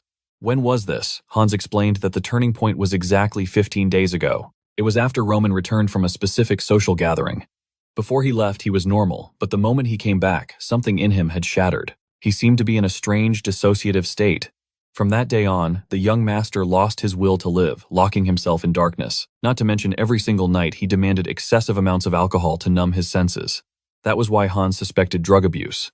But looking at the revitalized master now, Hans admitted it seemed like a foolish assumption. Roman's mind, however, was working on a different puzzle. He recalled Flora's words about the northern nobles. "Who organized that party?" he asked, his voice low. Hans replied instantly. "It was the eldest son of the Barco family, a man named Anthony." Roman's expression darkened as the conspiracy unraveled. The timing was too perfect. The moment others found out about the engagement, Roman suddenly descends into madness and takes his own life. He now had a rough picture of the truth. There had always been inconsistencies regarding Roman's death. The suicide note claimed fear of battle, but that was a blatant lie. At that time, the marriage to Flora was already set. In this kingdom, marriage was a valid exemption from the draft. If he truly feared war, he would have clung to the marriage, not ended his life. He had an easy escape route, yet he chose death. It didn't make sense. It wasn't suicide. It was a calculated elimination. Roman asked, "Was this Anthony close to the original owner of this body?" Hans nodded. They were friends for a long time. But recently, the political winds changed. The Barco family had a deep greed for the Lawrence lands. The marriage between Dmitry and Lawrence would have created a massive obstacle for the Barco conquest. They had to stop the union at all costs. And the quickest, dirtiest way to prevent that marriage was to remove the groom from the equation. This confirmed everything for Roman. The Barco family was behind the forged suicide letter and the psychological destruction of the original Roman. Hans then remembered something. A few days ago, another invitation arrived from the Barco estate. This piqued the heavenly demon's interest. Hans explained he hadn't delivered it because Roman was in isolated training, but now he was unsure what to do. Roman threw his head back and laughed. It was a cold, predatory sound. These fools were underestimating him, thinking their victim was still weak. And if there was one thing the heavenly demon hated, it was being looked down upon. "When is the party?" he asked. Hans replied, "In 2 weeks." Roman's eyes gleamed with killing intent. "Inform them," he commanded. "Tell them I will definitely attend." The hunters were about to become the prey. The scene shifts to the following day. Kevin was being guided to Roman's quarters. Hans stopped him, warning him to prepare for a shock. "Do not be surprised by his appearance," Hans whispered. Kevin entered confused and announced his presence. Roman turned around and the air in the room grew heavy. Kevin gasped, taking a step back. "Young master," the man standing there was transformed. The accommodations were luxurious, a paradise compared to his past, yet one question haunted him. He had pledged his life to Roman, but confusion clouded his mind regarding his true purpose. What could a lowly commoner possibly offer? Roman's answer was cold. He would become a living weapon. When Kevin asked for meaning, the young master offered 3 paths for destiny, cannot be forced. The first path, if the scent of blood terrified him, he would remain a servant, the hands and feet of the estate. He would master administration and logistics. However, the second path was to become the sword itself. Kevin hesitated, admitting he had never held a blade, but Roman had anticipated this weakness. To choose the sword meant enduring the bone-forging ritual, a method of agonizing body restructuring. Kevin's eyes widened in fear. Roman explained that the pain would simulate every bone shattering. It was a trial of fire, proving one's potential not through talent, but through the ability to endure hell. Then, Roman drew his steel. The third option was simple: take the blade and sever his own hand. If he could inflict such agony upon himself and remain standing, he would surpass all limits. Even the legendary Mad Demon, born with nothing, ascended to the throne of martial arts through sheer will. Roman told him to choose wisely. The only variable was how he would be utilized by his liege. Kevin's mind flashed back to the slums outside Dmitry Castle, the hell where he was born. Survival was his only teacher. He learned to do everything, yet possessed nothing. No matter how hard he worked, the strong always devoured the weak. That was the law of his world. He was tired of being prey. He could never forget the godlike power Roman displayed that day. He didn't understand the logic of self-mutilation or destroying his body to build it anew. But if that path led to strength like Roman's, he would walk it without hesitation. Under Roman's watchful gaze, Kevin gripped the hilt, took a breath, and raised the steel. With a roar of desperation, he swung the blade down. Meanwhile, outside the training hall, Chris was looking for his liege, only to be blocked by Hans, who stood guard like a statue. The young master is in secluded training with Kevin. Hans warned, "None shall pass." Back inside, the impossible happened. The boy had actually tried to sever his own limb. Later that night, Hans saw the blood-soaked sword, but Roman dismissed it calmly. The truth was a display of mastery. Roman had cast a demonic illusion at the critical moment. Had he been a split second slower, the boy would have truly lost his arm to his own resolve. With the celebration 2 weeks away, and war looming in 6 months' time, was a luxury they lacked. Roman needed to forge an army. In the privacy of the chamber, he revealed the next step. He promised to teach a mana cultivation technique, and Kevin asked if he was truly worthy. But Roman was deceiving him. This was no ordinary mana. It was the forbidden art of the Mad Demon, a spiritual technique that devoured the user's sanity in exchange for explosive power. Only a monster capable of withstanding the pain of self-mutilation could handle such a burden. Since the boy didn't flinch at the thought of cutting his arm, Roman knew he was ready. He warned Kevin the pain awaiting him would make yesterday seem like a gentle dream. This was the only way for an untrained commoner to ascend a technique to protect what matters. Upon hearing he could protect his loved ones, Kevin's eyes burned with determination. He fell to his knees in gratitude, yet a sliver of doubt remained. Why trust a nobody like him? Once he gained this power, nothing would stop him from fleeing. Why take that risk? Roman simply replied, "I trust you because I decided to." A confusing answer for a logical mind. He dismissed the boy to rest, for the true hell of training would begin at dawn. It mirrored the question the Mad Demon once asked. But true loyalty isn't bought. It is believed. Furthermore, Roman knew the truth. Once Kevin tasted power, he would understand the hierarchy. Betraying the heavenly demon meant a fate worse than death. The next day, the real training began. He drilled the very essence of the sword into him, demanding absolute focus on every single breath. Meanwhile, Chris watched from the sidelines, his patience wearing thin as the monotony gnawed at his sanity. He could not comprehend it. Why was Roman wasting his brilliance, teaching a peasant who possessed zero talent for the martial arts? Or worse, why was he himself learning nothing? He had sworn loyalty to gain power, yet he was treated like a mere phantom in the training hall. Perhaps he should swallow his pride and beg his former master for forgiveness. No, he grit his teeth. He would endure just a little longer. Days turned into an agonizing wait until his patience finally snapped. He cast his gauntlets down and marched straight to Roman. "It has been 2 weeks, he shouted. First came the isolation training, and now total neglect while this commoner received all the attention. He swallowed his pride to apologize for his past arrogance, but he demanded to be taught. Roman's gaze was cold. "I told you, open your eyes and steal the technique." Chris stood frozen, unable to grasp the depth of those words. Everyone walks a different path to power, Roman declared.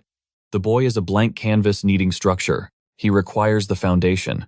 But your pride was shattered in defeat. Because you have tasted loss, your mind is ripe to absorb my movements without question. Am I to remain a spectator forever? Chris demanded. No, Roman tossed a blade through the air. Now you prove your worth. I require results before I accept you. To shatter his delusions, a duel was inevitable. The opponent, Kevin. The boy looked like a strong breeze would kill him, but he would have to endure a beating to forge his spirit. I will guide his blade to defeat you, Roman vowed, and you must crush him to prove me wrong. If Chris could claim victory here, only then would the real training begin. Terror gripped Kevin's heart. A peasant against a generic knight. It was a death sentence. Chris scoffed, his ego bruised by such a pitiful matchup. But the flames of rage soon stoked his resolve. Does he think so little of me? Fine, he sneered. I will expose this charade and show him true strength. The air grew heavy as the two warriors took their stance. A 2-star knight against me, Kevin trembled. It is suicide. The world is unfair, Roman stated ruthlessly. You have nothing to lose but your weakness. There are monsters in this world, far crueler than him, just like the predators who hunted your family. Will you cower forever when you face a tyrant?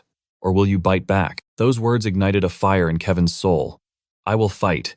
His determination only fueled Chris's anger. How dare this novice believe he stood a chance? He could not understand Roman's twisted game, but a duel was a duel. The second the signal fell, Chris vanished, reappearing instantly before him, a gap in skill as wide as the heavens. Kevin had only trained for a week. The first strike landed with bone-shaking force. Kevin saw an opening. He tried to weave his blade through the gap, but Chris swatted his defense aside like a fly and buried a fist into his gut. The impact launched the boy like a ragdoll, crumpling him into the dust. Too weak, Chris thought. He glanced at his master, expecting him to stop the slaughter, but Roman stood like a statue, watching the brutality with cold indifference. Is he insane? Chris wondered. Whatever. I will end this misery. Time dragged on a one-sided massacre, yet Roman merely smiled while Kevin bled. The boy collapsed again, gasping for air. You have spirit for a monolith commoner, Chris admitted, looming over him. You have done enough. Stay down. He had held back out of pity. If he used his full power, the boy would be cleaved in two. But in a sacred duel, there is honor. Yet the boy struggled to his feet. I warn you, Chris growled. Stand up again, and I won't be responsible for your broken bones. But from the dirt, a chilling sound erupted. Kevin was laughing. Roman's smile widened, confusing the knight even further. I want to see how this ends, the boy wheezed. Roman's eyes gleamed. Prepare yourselves. Suddenly, a voice pierced directly into Kevin's skull. Focus. An attack is coming. The duel resumed. Chris lunged a lethal strike. But this time, steel met steel. A perfect block. Step left. Strike the heart. The commands flooded his mind, but his body lagged behind. He stumbled, and punishment was instant. Chris smashed his guard and drove a blow into his stomach. Kevin hit the floor, agony coursing through him. Get up, the voice commanded. He froze. That was Roman's voice. Inside his head. The secret art of sound transmission. By vibrating mana particles in the air, Roman could project his will, so that only his disciple could hear. Kevin's shock was replaced by awe. This was the power of a true master. Dive right, the order was absolute. Kevin obeyed instantly, throwing his body to the side. Chris's blade slashed empty air. Now turn and pierce the left chest.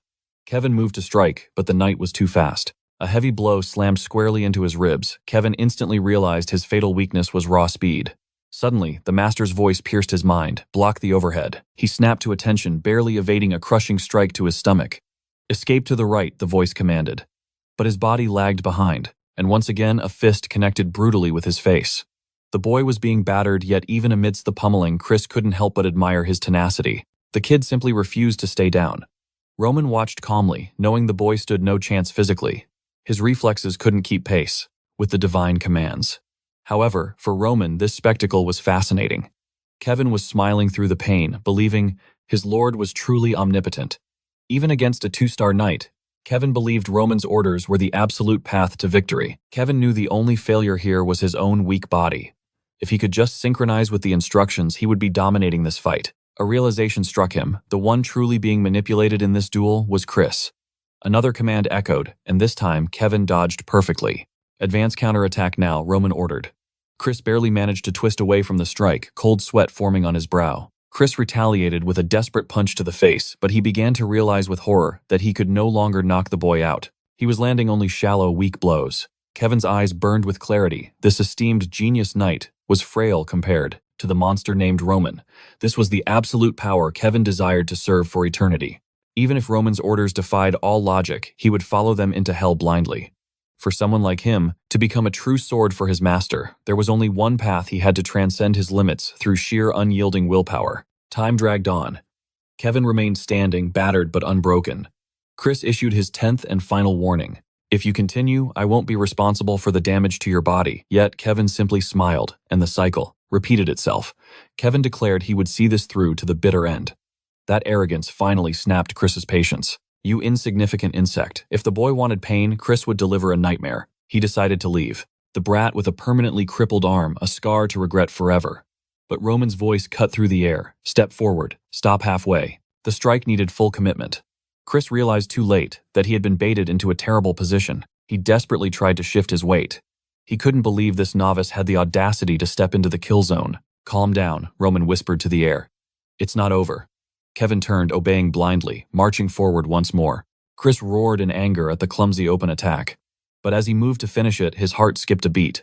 It was a trap. Kevin feinted and dodged. Now Chris was the one with no escape route. The wooden sword slashed through the air. Impact. Roman smirked from the sidelines. Chris stood frozen in disbelief. He had nearly been defeated by a boy who had held a sword for only 1 week. Enraged and humiliated, Chris lashed out, striking Kevin's hand and disarming him. Exhausted, the loyal servant collapsed. Roman observed silently. He was impressed that Chris had instinctively realized the second attack was a fatal feint.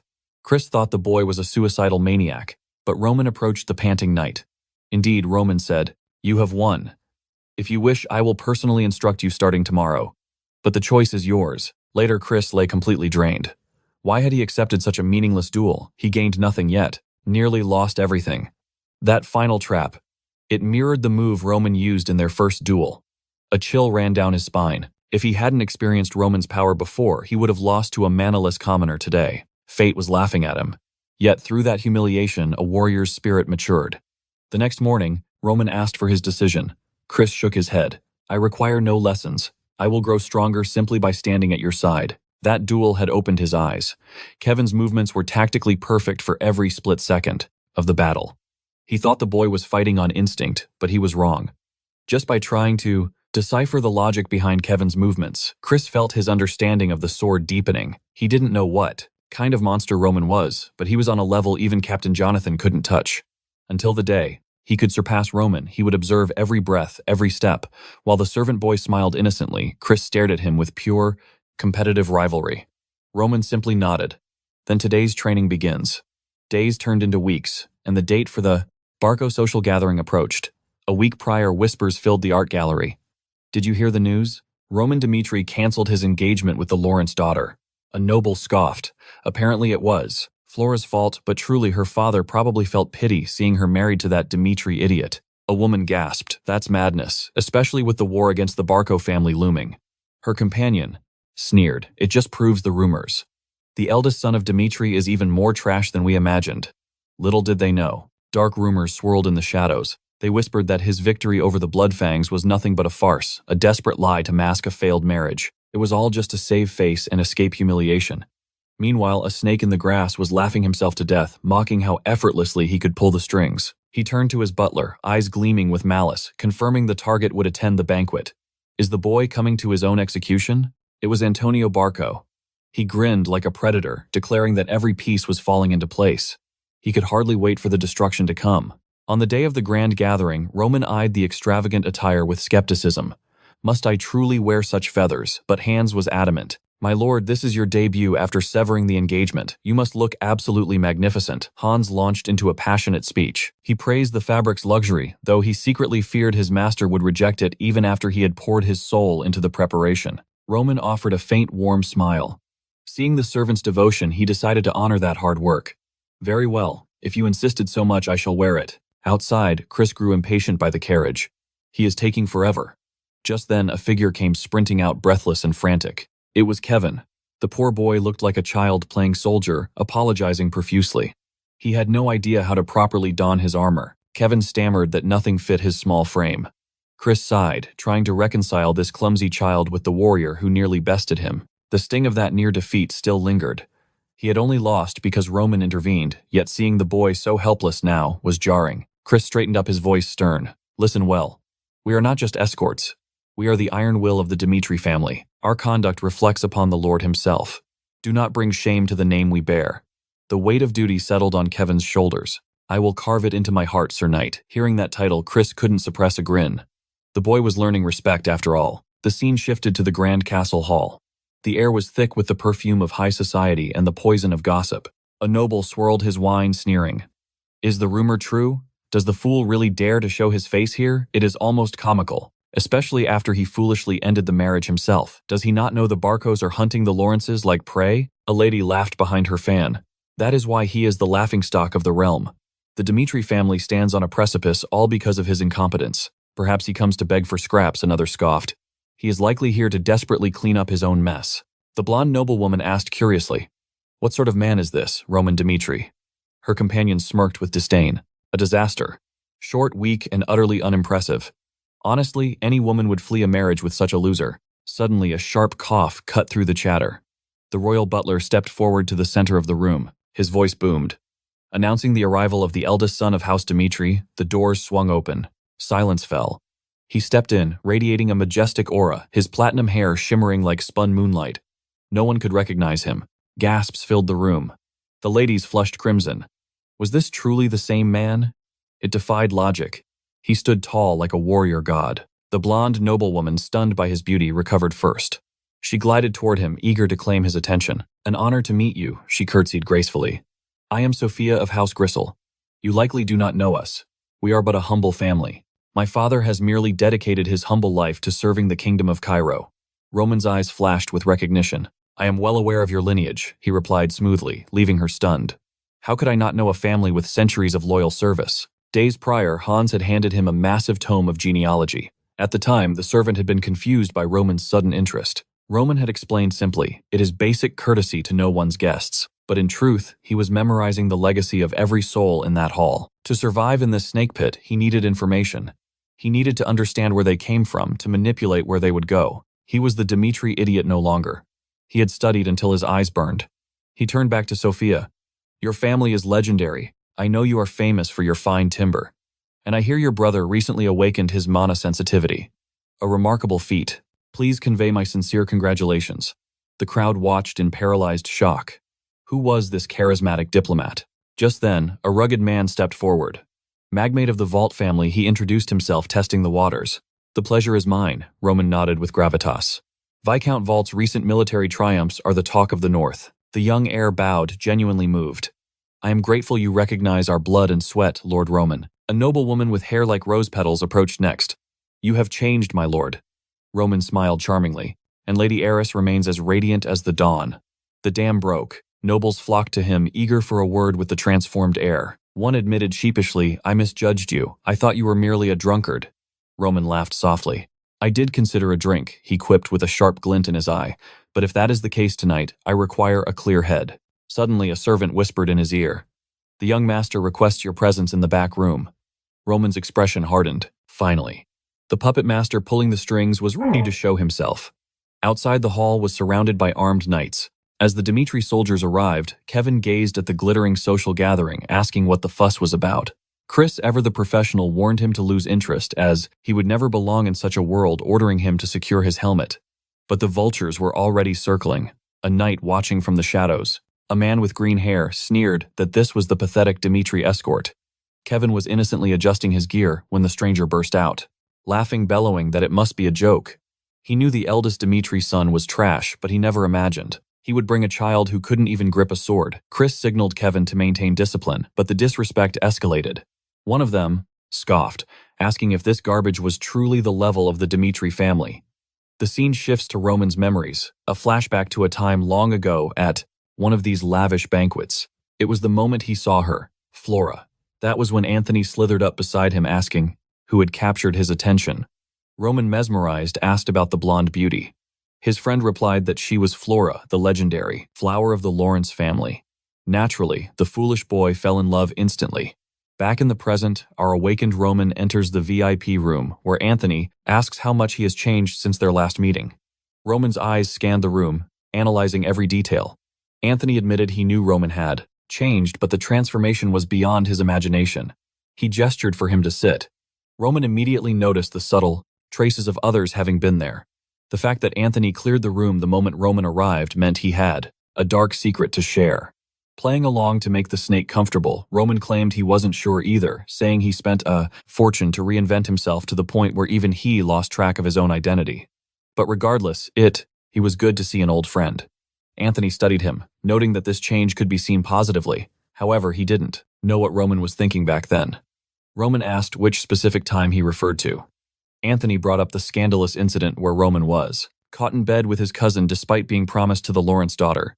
It was a chaotic, unbelievable time. He found it insane that Roman would jeopardize his future marriage with such recklessness. But the fact that Roman was here today meant he was ready to accept the proposal. Anthony assured him not to worry, promising that he would take this secret to his grave. Now they needed to discuss his marriage to the Barco family. This was information the current Roman had no clue about when, suddenly, a headache struck. A fragmented memory surfaced. He remembered the twisted politics with Anthony Barco and begging his father to secure a political marriage with the Lawrence family. Yet foolishly, he hadn't wanted to cut ties with his so-called friends, deciding to use that chance to repair their relationship. That fateful day, Anthony had introduced him to Emily Barco. He asked if she could join their drinking session. Roman, naive and trusting, said that anyone here was considered family. Anthony ordered the servants to pour for Roman, but Roman insisted on pouring for himself. That's when Anthony's demeanor shifted, asking if Roman was getting arrogant just because he was set to marry into high society. Roman was confused, but Anthony quickly claimed he was just joking, insisting they didn't care about status. Roman, relieved to avoid conflict, was happy there wouldn't be a problem. Anthony encouraged him to drink his fill, and so the poor gullible fool did exactly that.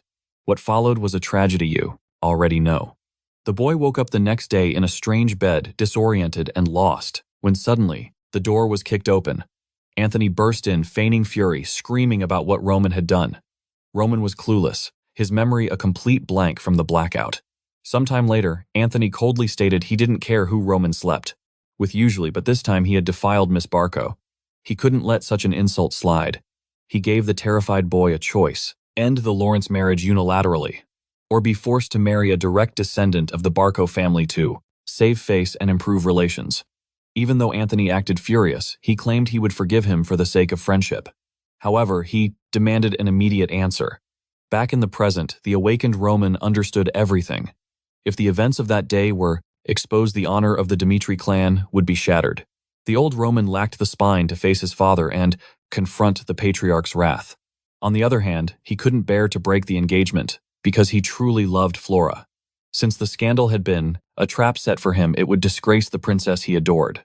That was why his final decision was to take his own life to escape the hellish situation. A weak man who never achieved anything with his own hands. That was the tragedy of Roman Dmitry. A truly miserable and pathetic existence. Anthony broke the silence, asking why he hesitated, claiming the union of their families would create a force to be reckoned with in the region. No one could challenge them, and together they would hold absolute power in the north. But Roman simply looked at him and asked if that was the only reason. Confused, Anthony froze for a Roman pressed on, asking if he was expected to accept this political shackle just for power. Anthony tried to remind him that this wasn't a negotiation. If he refused, the scandal of that night would be revealed to the world. At that moment, Roman slammed his foot onto the table. He glared at the man and said that apparently Anthony had forgotten who he was dealing with. Naturally, the House of Dmitry saw no merit in the Barco family's treacherous offer. Meanwhile, outside the heavy atmosphere of the meeting room, the gathering proceeded with a deceptive calm, until a shifting shadow caught Sophia's gaze. It was him, Roman Dmitry. Her heart fluttered as she approached, asking where he had disappeared to during the festivities. With a stoic expression, he replied that urgent matters required his blade and attention. Regrettably, his departure was imminent. A wave of visible sorrow washed over her features. She whispered, wishing he could linger just a moment longer. He insisted it was unavoidable, even as the surrounding nobles clamored for his presence, begging him to remain. They sought to curry favor and exchange idle gossip, but Roman simply offered a polite excuse and turned away. That was when a disturbance cut through the air, a voice dripping with malice. Someone was demanding an apology. Roman recognized that tone immediately. Moving silently toward the source, he witnessed a scene that ignited a spark of cold fury in his eyes. A helmet clattered violently against the stone pavement. One of the Barco knights had struck young Kevin. Just moments prior, the thug had sneered, claiming this pathetic display represented the standard of the Dmitry family. Is this the level of the Dmitry forces, he mocked. Chris urged Kevin to restrain his anger, knowing a brawl wasn't worth the cost. But the predatory knights sensed blood in the water. Their eyes narrowed as they loomed over the boy, asking why the Dmitry household had dragged a child into the fray, wearing a helmet that swallowed his small head. They laughed, jeering that it looked like they had plucked a beggar from the gutters, draped him in oversized steel, and jokingly labeled him an escort. Chris's patience was wearing thin. Chris retorted sharply, asking if they were training to be court jesters rather than swordsmen. The Barco knight ignored the jab, puffing out his chest with arrogance, claiming he could crush the boy. I could defeat this untrained brat with one hand, he spat. No wonder they call your master the idiot Lord of Dmitry. Hearing his liege slandered, Kevin snapped, demanding he retract those words. You dare speak of Lord Roman that way, Kevin shouted. The knight looked baffled by the child's audacity, but Kevin gripped the man's gauntlet, eyes burning with loyalty, ordering him to apologize. Take it back, he screamed. The response was brutal, a heavy hand slapped against the boy's helmet.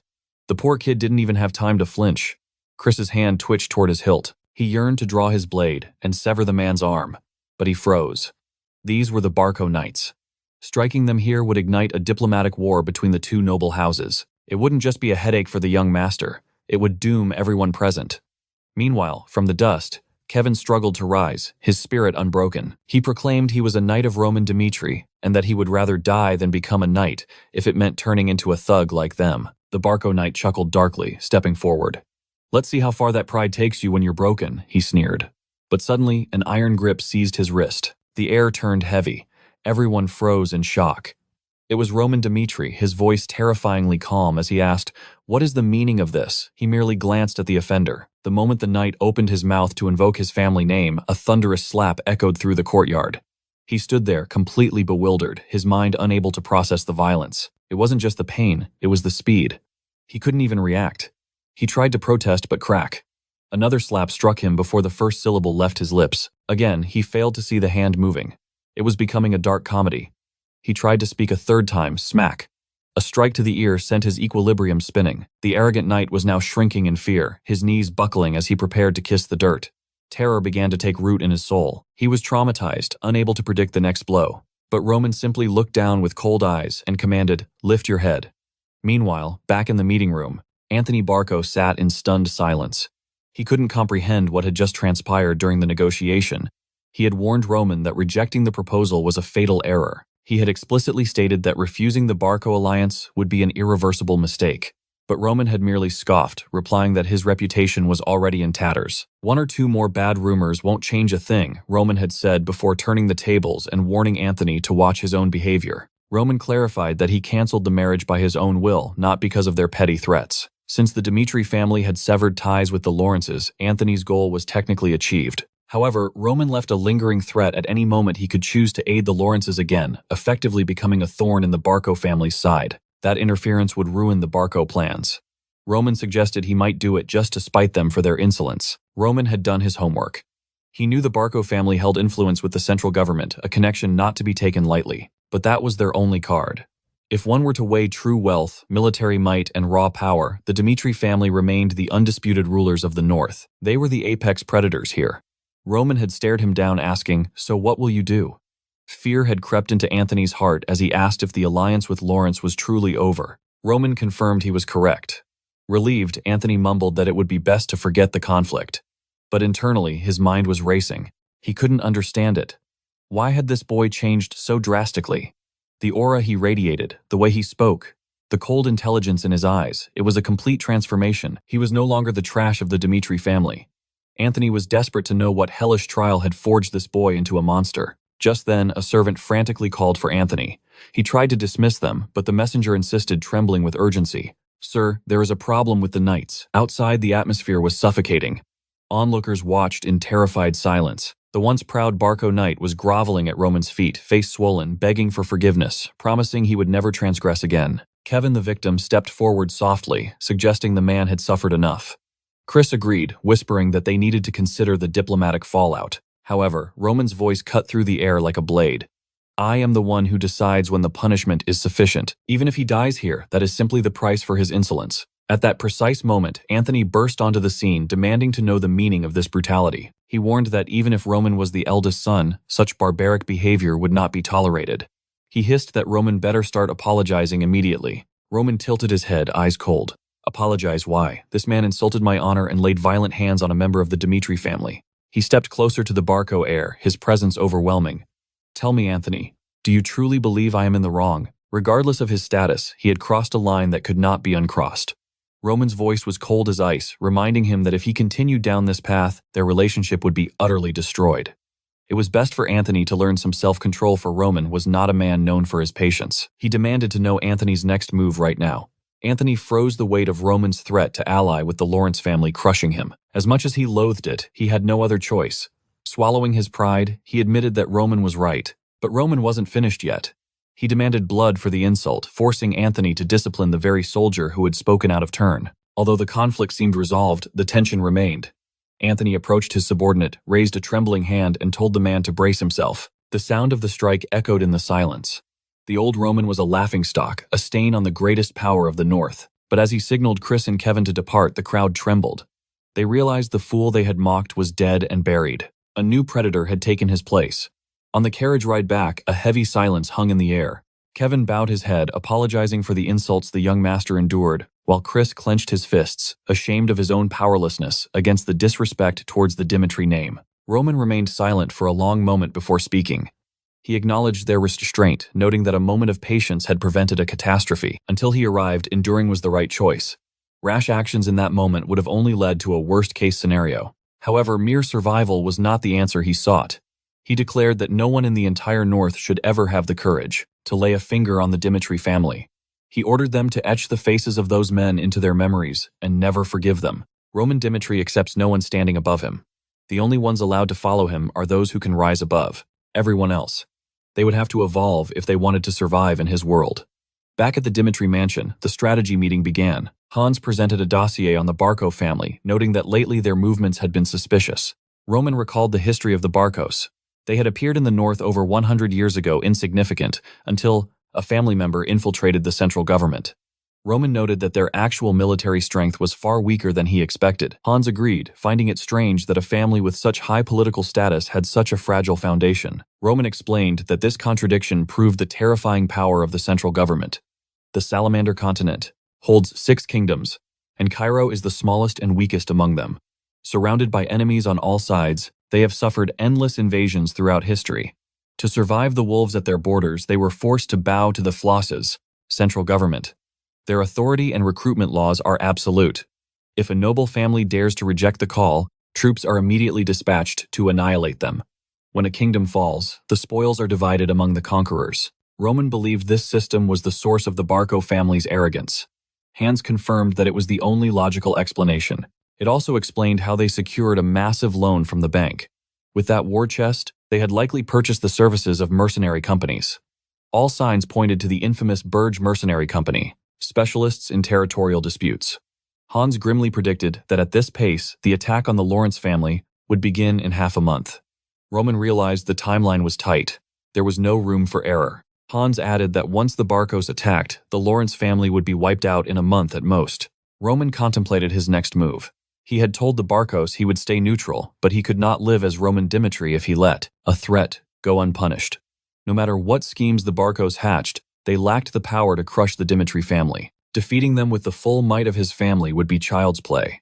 But simply winning wasn't enough. Since the Dmitry family wasn't nobility, the world underestimated them. He needed to create a perfect opportunity to step onto the grand stage of this world just as he had done in his past life. Eyes burning with ambition, he stood up and told Hans to find his father immediately. It was time to cash in on the promise that was made to them. The scene shifts to the trembling commoners of the city parting ways for a warrior drenched in blood. It is the rank B mercenary Lucas, muttering that the Dmitry territory remained as unyielding as ever. The scene transitions to the heat of a forge. A blacksmith inspects the shattered gear, asking Lucas if the battle was truly that intense. Lucas scoffs, replying that the difficulty came from his incompetent allies who marched straight to their deaths. The blacksmith notes, "The sword is garbage quality," and asks where he got it. Lucas admits he grabbed it from a random shop, and that piece of junk nearly cost him his life. The old man scolds him, reminding him that the finest weapons are only forged by the Dmitry clan. Lucas stands tall, a smirk playing on his lips. He knows that fact well, which is why he is here to request a full custom set. He doesn't care how long it takes. He plans to recover here in Dmitry territory, for he is weary of the battlefield. That is when something catches his eye. Lucas stared at the flyers fluttering in the wind, a frown creasing his brow.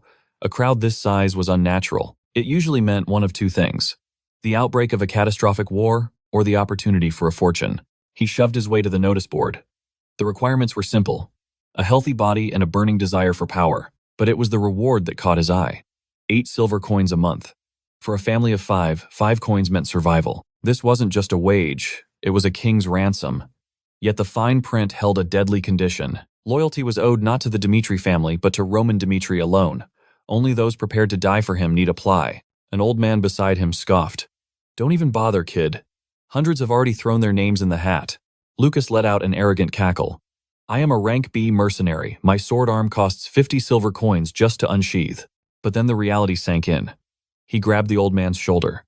"Wait, did you say hundreds have already registered? Why would anyone rush to serve the Dmitry idiot? Suffering under a fool like that is a fate worse than death." The air instantly turned ice cold. The crowd fell silent. The old man narrowed his eyes. "You must be a foreigner. Lord Roman annihilated the Bloodfangs. He is the sole protector of our people." Lucas stood stunned. Nobody believed the rumors until the name Clark was whispered. The truth lay with Clark's son. Since the boy pledged his sword to Roman, their destiny had been rewritten. His name was Kevin. Flashback to the training grounds. Kevin panted, begging for a reprieve. Roman's voice was absolute yet calm. "Rest is part of the martial path. Consider this a reward for your blood and sweat. Go be with your kin." Kevin bowed, overwhelmed. Yet, idleness felt foreign to his battle-hardened muscles. In his past life, a day off meant starvation. He wondered if his family had weathered the storm during his absence. As he left the gates, Hans intercepted him with a bundle of fine silk. "Lord Roman insisted you look the part. And take this gold. Do not return home empty-handed." It was a fortune that could change a commoner's life. With 30 silver coins now his monthly tribute, he could finally give his parents the life they deserved. He walked through the city streets, radiating a newfound dignity. Never had he worn such silk or felt such peace. In his hands he clutched steaming fresh bread. It was his sister's lifelong dream to taste such luxury. She used to weep over stale crusts, breaking her teeth on rock-hard misery, complaining of the injustice. Back then, fresh bread was a fantasy. A luxury their crushing poverty strictly forbade. But those dark days were over. Under Roman's banner, he would cultivate power and ensure they never suffered again. However, he halted. His mother sat in peaceful leisure. His father was feasting on pastries. He expected to find them struggling in the squalor. Instead, he had walked into a paradise. Kevin. They spotted him and rushed forward, engulfing him in warm embraces and tears of longing. He stammered about the house. "It was Hans," his father beamed. "He gave us this land to cultivate ourselves. The city knights moved us here personally." Kevin fell to his knees, sobbing his gratitude to Lord Roman. Suddenly, his father's gaze hardened. He spotted a red welt on Kevin's cheek. "Did Roman do this to you?" "No," Kevin cried out. His mother tried to soothe him, thinking he was covering up abuse, but he recoiled. "Don't you dare insult him. Lord Roman is honorable." He finally gathered his breath to reveal the glorious truth. Later at the tavern, the patrons listened in stunned silence. Roman had slapped a knight of Barco. He struck a noble for a mere insult. The evidence was undeniable. The Clarks were living like kings. A house, a farm, a future. It sounded like a fairy tale, yet the proof was standing right there. Skeptics were silenced. Every street urchin now harbored a burning ambition to become the next Kevin. To serve Roman, Dmitry was the path to salvation. That was why the recruitment line stretched for miles. Lucas stood paralyzed. The Roman he knew from the casino 2 years ago was a degenerate gambler. How could trash transform into a legend? His curiosity burned brighter than his greed. He had to see this. Meanwhile, deep within the mansion, the preparations are flawless. We will provide the manpower. Lord Roman will command the selection. But a whisper of doubt lingered in the shadows. "Are you certain, my lord? A private army loyal only to a son is a blade that can cut both ways." Romero Dmitry gazed out the window, his expression unreadable.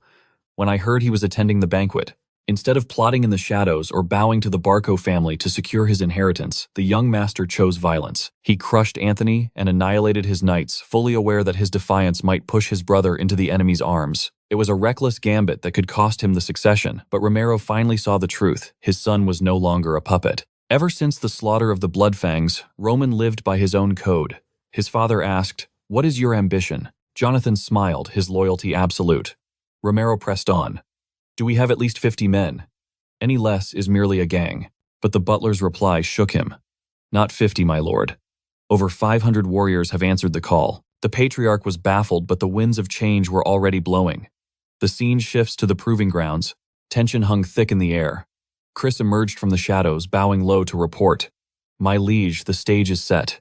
Flashback to the night before. The tavern was drowning in ale and noise. A mercenary named Alec nursed a dark beer. "Dimitri's brew is the best," he muttered, but his eyes scanned the room in disbelief. The sheer number of applicants was insane, and the quality terrifying. 3 men in the corner wore copper plates, veteran mercenaries at least C rank or higher. Every man at the counter had the scarred hands of a killer. Why were tigers gathering in a dog's kennel? With this many elite fighters, the competition was far fiercer than anyone anticipated. It didn't add up. Men of this caliber could find gold anywhere.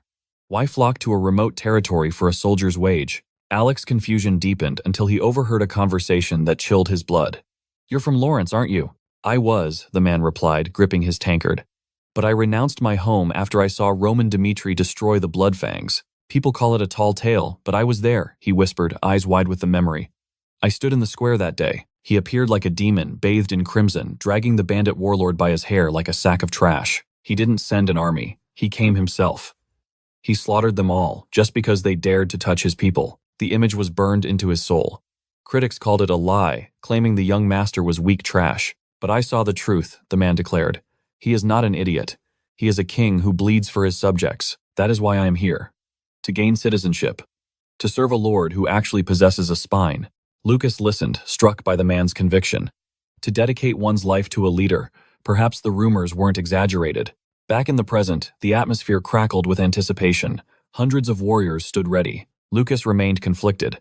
Was this truly the place for him? He looked around at the other elites. They all wore the same skeptical expression. They needed to see the monster with their own eyes before pledging their swords. Suddenly the chatter died. A heavy silence descended like a physical weight.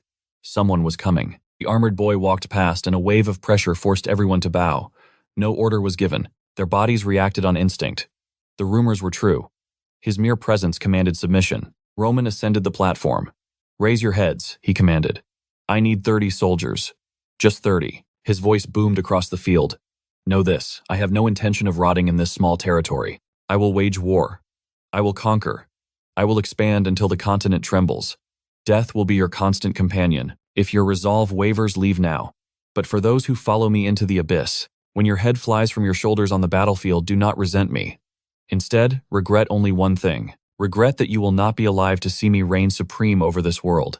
The arrogance was suffocating. Lucas felt a shiver run down his spine. This man was insane and magnificent. Chris stepped forward to break the trance. "The test begins now. Listen closely, for I will not repeat myself. Stand on the mark. Our archer will loose 3 arrows at you. They may graze your skin or pierce the wood behind you. Your task is simple yet impossible. Do not move. Do not flinch. Trust your life to fate. Only those with nerves of steel will pass." The first name was called, and the crowd murmured in unease. The candidate took his spot, sweat beading on his forehead. Was this a joke? Or an execution? Putting a soldier's life on the line for a test was madness. But the archer's eyes were cold and focused. Asterisk, thwack times. The first arrow screamed through the air, embedding itself inches from the man's jugular. The recruit let out a shaky breath. "It's just a mind game," he told himself. "He won't actually hit me." He grew complacent, thinking he was safe. But the terror in the crowd's eyes told a different story. He fell. The ground was stained with his agony as he writhed in pain. Chris barked orders to drag him away and begin treatment instantly. As the man was hauled off on a stretcher, a wave of terror swept through the crowd. Was Dmitry truly insane enough to use them as live targets? Another arrow. Chris ignored the murmurs and shouted for Morrison. The man froze. He was next in line and had witnessed the carnage. That shaft had pierced a leg, but inches higher meant instant death. To him, this wasn't a test. It was madness. All he wanted was a chance at knighthood, not a grave. Chris watched, realizing the scene was unfolding exactly as Roman had predicted. "It seems the second man has already surrendered," Chris announced coldly. He warned them, anyone who feared the bite of an arrow should leave this instant. "We have no room for cowards here." It harkened back to the plan Roman had laid out earlier. Every roll was calculated. 4 targets, 1 archer. The marksman was the region's finest, aiming with surgical precision. He would strike only non-fatal spots. And the prize for enduring this hell, a chest overflowing with gold coins. Surely taking a single arrow was a small price for such a fortune Roman had promised the finest healers. But that didn't change the fact that the steel was real. He asked if they had the resolve and they had roared yes. Yet now watching them flee, Chris questioned his liege. Why go this far, Roman explained, that you cannot forge an elite army, with empty threats alone. He needed warriors willing to wager their lives. Even if the risk of death was merely 1 in 100, the weak would still falter at that 1% chance. Chris asked what quality defined the perfect subordinate. Roman's eyes gleamed.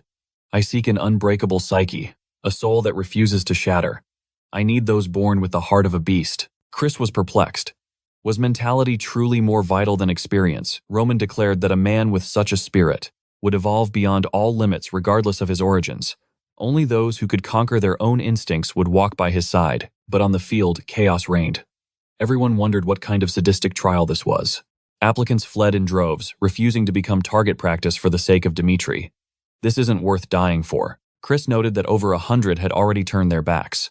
He looked to Roman, thinking of that legendary heart of a beast. It was an innate talent. Like Kevin, ready to sever his own hand without a tremor.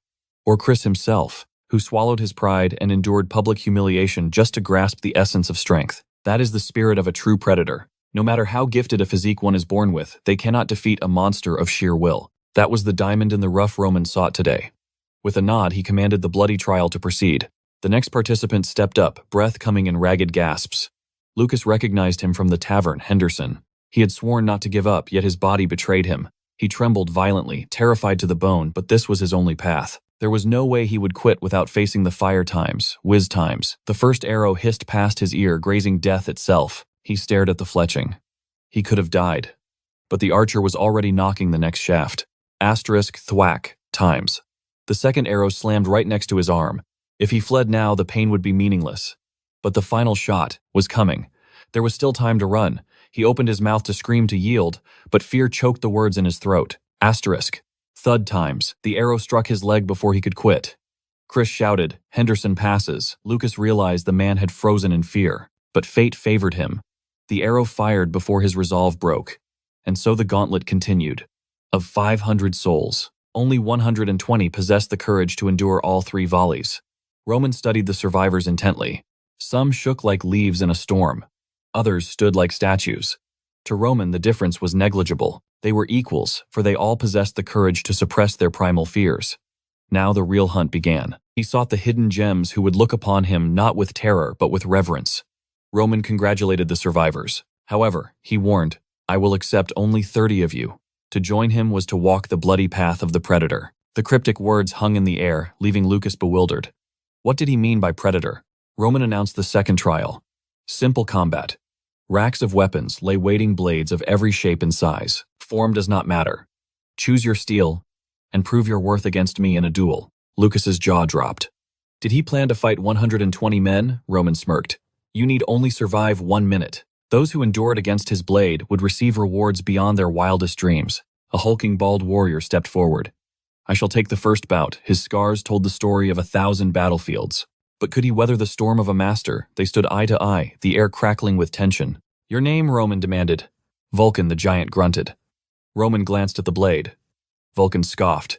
Surely this noble knew nothing of war. Vulcan's arrogance soared to the heavens, fueled by rumors of Roman crushing the Bloodfangs alone. But lasting a full minute? Impossible. Chris signaled the start, eager to test if this lord was worth serving. Surviving should have been child's play, or so he thought. But the moment the duel began, reality shattered. Vulcan lunged like a raging bull, pouring every ounce of strength into a strike meant to expose Roman as a fraud. But in a heartbeat, Roman vanished. He reappeared at Vulcan's side, tripping the giant with a humiliation of footwork. Vulcan crashed to the dirt. He tried to scramble up, but cold steel was already kissing his throat. Roman casually called for the next victim. Lucas watched, paralyzed. This was no noble duel. It was a massacre. The difference in power was as vast as heaven and earth. Vulcan had been swatted like a fly. The crowd clung to a desperate hope. Surely as the duels dragged on, Roman's stamina would drain away. But that hope turned to ash. Half the squad's 60 men had fallen, yet Roman hadn't even broken a sweat. He wasn't fatigued. He was barely warmed up. Henderson recalled his earlier words about the laws of nature, surviving as a predator. He realized now that Roman was the apex predator of this jungle, a man who imposed his will upon the world. The so-called Fool of Dmitry was dead and buried. Standing before them was a monster. This was their one chance in life to serve a true king. But how does one defeat a god? Roman's voice cut through the fear. Step up, or everyone fails. Finally, a lone voice broke the silence. Lucas, number 61, stepped into the ring. He knew he was walking into the dragon's den. Roman's mere presence exerted a suffocating pressure. It was heavy enough to crush a weak will. After watching the slaughter, Lucas knew one thing for sure. This man wouldn't just defend. Lucas didn't care about the silver coins. He needed to measure his own worth. He wanted to see where this monster would stand in a year. To do that, he had to survive this hell. Chris's eyes widened. Lucas was the first to attack head-on, a feint to the head with his right, while his left hand coiled like a viper ready to strike the heart. Roman blocked the first blow effortlessly. Lucas sensed the gap and danced back, escaping the counterattack range. But he wasn't done yet. With a fluid motion, he hurled his dagger at Roman's face, while simultaneously thrusting with his sword, a pincer attack. But Roman was an iron fortress. He deflected the dagger with his scabbard without flinching. Lucas retreated again, sweat stinging his eyes. Usually knights showed cracks in their defense over time, but Roman was perfect, an impenetrable wall. Yet Lucas knew hesitation meant instant death. To pass this trial, he had to keep the initiative no matter the cost. Roman offered a chilling smile. Not bad. Lucas had the wild instincts of a survivor, not the rigid form of a duelist. However, Roman had no intention of letting this endure. This minute wasn't just a test. It was a demonstration of absolute hierarchy. He needed to etch the fear of his power into their souls. He would establish a dominance they would never forget. It was time to end this charade. Roman shifted to the offensive. Lucas scrambled, dodging by a hair's breadth, pushing his limits. He was a B-rank mercenary, a regular human without the blessing of mana or divine talent. He had hit the wall that all commoners face. No matter how hard he trained, he could never ascend. Yet he had survived hellscapes where mana-wielding mages died like dogs. He stayed alive by embracing one simple truth. Survival requires using any means necessary. As Roman closed in, Lucas didn't swing his sword. He scooped up a handful of dirt. The rules never forbade dirty tricks. His only mission was to survive the clock. Sand flew toward Roman's face. Lucas lunged for the kill, but then he froze in sheer terror. Roman hadn't flinched. His eyes were wide open, red and irritated, but staring directly into Lucas's soul. A cold laugh escaped Roman's lips. Lucas dropped his weapon, his spirit broken. I surrender. In the celestial demon cult, the first lesson of war is absolute vision.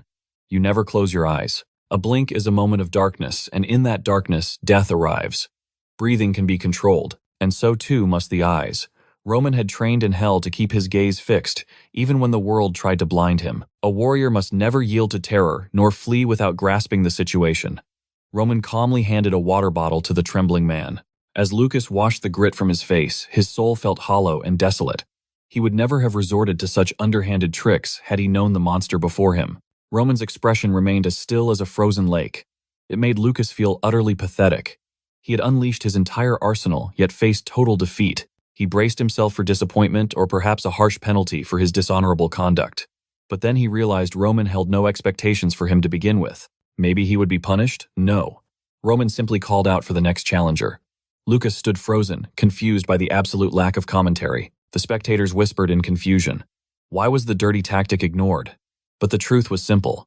Roman had foreseen the treachery before it even began. The instant Lucas shifted his weight, Roman's eyes caught the hand drifting to the waist to grab the sack. However, he decided to let it play out. He allowed the attack to unfold merely to test the boy's survival instinct. Lucas thought he knew hell, but compared to the heavenly demon, if Lucas had seen a river of blood, Baek Suryong had waded through an endless crimson ocean. That is the forge in which a celestial demon is tempered. Roman demanded if any other applicant dared to step forward. As time marched on, a new warrior stepped onto the proving grounds. Once again, the challenger dodged, then hurled a stone at Roman in a desperate bid for survival. The poison was spreading. Chris noticed that Lucas's influence had infected the crowd. They were no longer fighting to win, but merely struggling to last 1 minute. Yet, it was futile. Lucas realized that underhanded tricks didn't lead to disqualification. But against Roman pain was a foreign concept. And now, it was the next victim's turn. The situation defied logic. 2 hours of relentless duels passed, yet the young master's breathing remained perfectly rhythmic. On a battlefield littered with corpses, mercy does not exist for the exhausted. Fatigue slows your blade. Unstable breathing invites death. You become nothing more than cold meat on the ground. That is the harsh reality of war. To survive the slaughter, one's breath must be a continuous, unbroken cycle. But Roman possessed a secret weapon. He mastered the circulation of nature's mana to wash away the toxins of fatigue. Combined with the art of skeletal transformation, his body remained at its peak. In his past life as Bake, he had waged war for 3 days and nights without rest. A simple training session could never drain his stamina. Chris signaled the end, gathering the battered applicants. He announced the grim reality. The number of candidates who defeated the instructor was 0. However, failure did not mean elimination. They still required 30 soldiers to fill the ranks. He praised their efforts and dismissed the exhausted crowd. Moments later, Roman handed over a scroll containing the names of the chosen. "These are the ones you shall train," Roman commanded. Chris scanned the list, acknowledging the order, but his brow furrowed. Vulcan, who fell in a single strike, was chosen for his fearless initiative to go first. That made sense.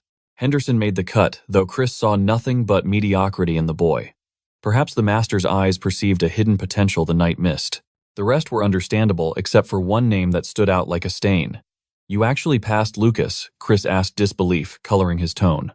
Roman confirmed it. Roman's gaze sharpened. "Is there an issue?" Chris hesitated but held his ground. "Lucas has skill for a B-rank mercenary, I admit, but he committed a disgraceful foul and surrendered before the blade even touched him. A coward like that is a liability."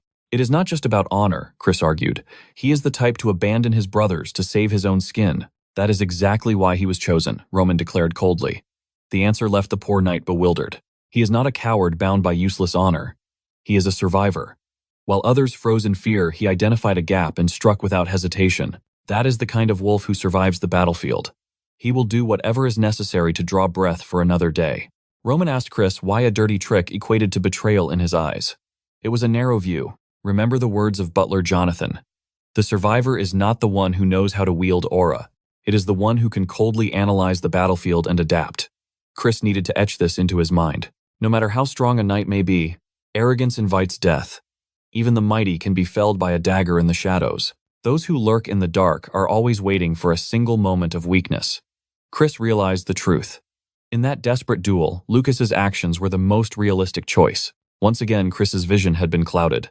However, another question burned in his mind. "Young master, there is one thing I do not grasp. The war is still 5 months away. Surely the nobles could use politics to delay or avoid the draft. Why gather forces now when escape is possible?" Roman's expression darkened. "The announcement is imminent," Roman revealed. "An official declaration from the House of Barco. They claim to have waited long enough for the Lawrence family to honor their ancient pact. They accuse us of betraying our noble vows.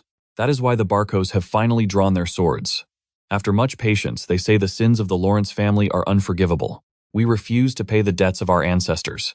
We even had the nerve to refuse surrendering our land as collateral. This notice is not a negotiation. It is a declaration of annihilation. Citizens of the Kingdom of Cairo, heed this warning. The Lawrence family has been given a merciless ultimatum. Surrender within 1 week, or the central government will unleash a territorial war that will wipe the Lawrence estate off the map." When Chris hears the news, he turns to his liege. "Is this the battlefield you prepared for?" Roman's eyes gleam with cold intensity. "Precisely." Meanwhile, a heavy shadow hangs over the Lawrence estate.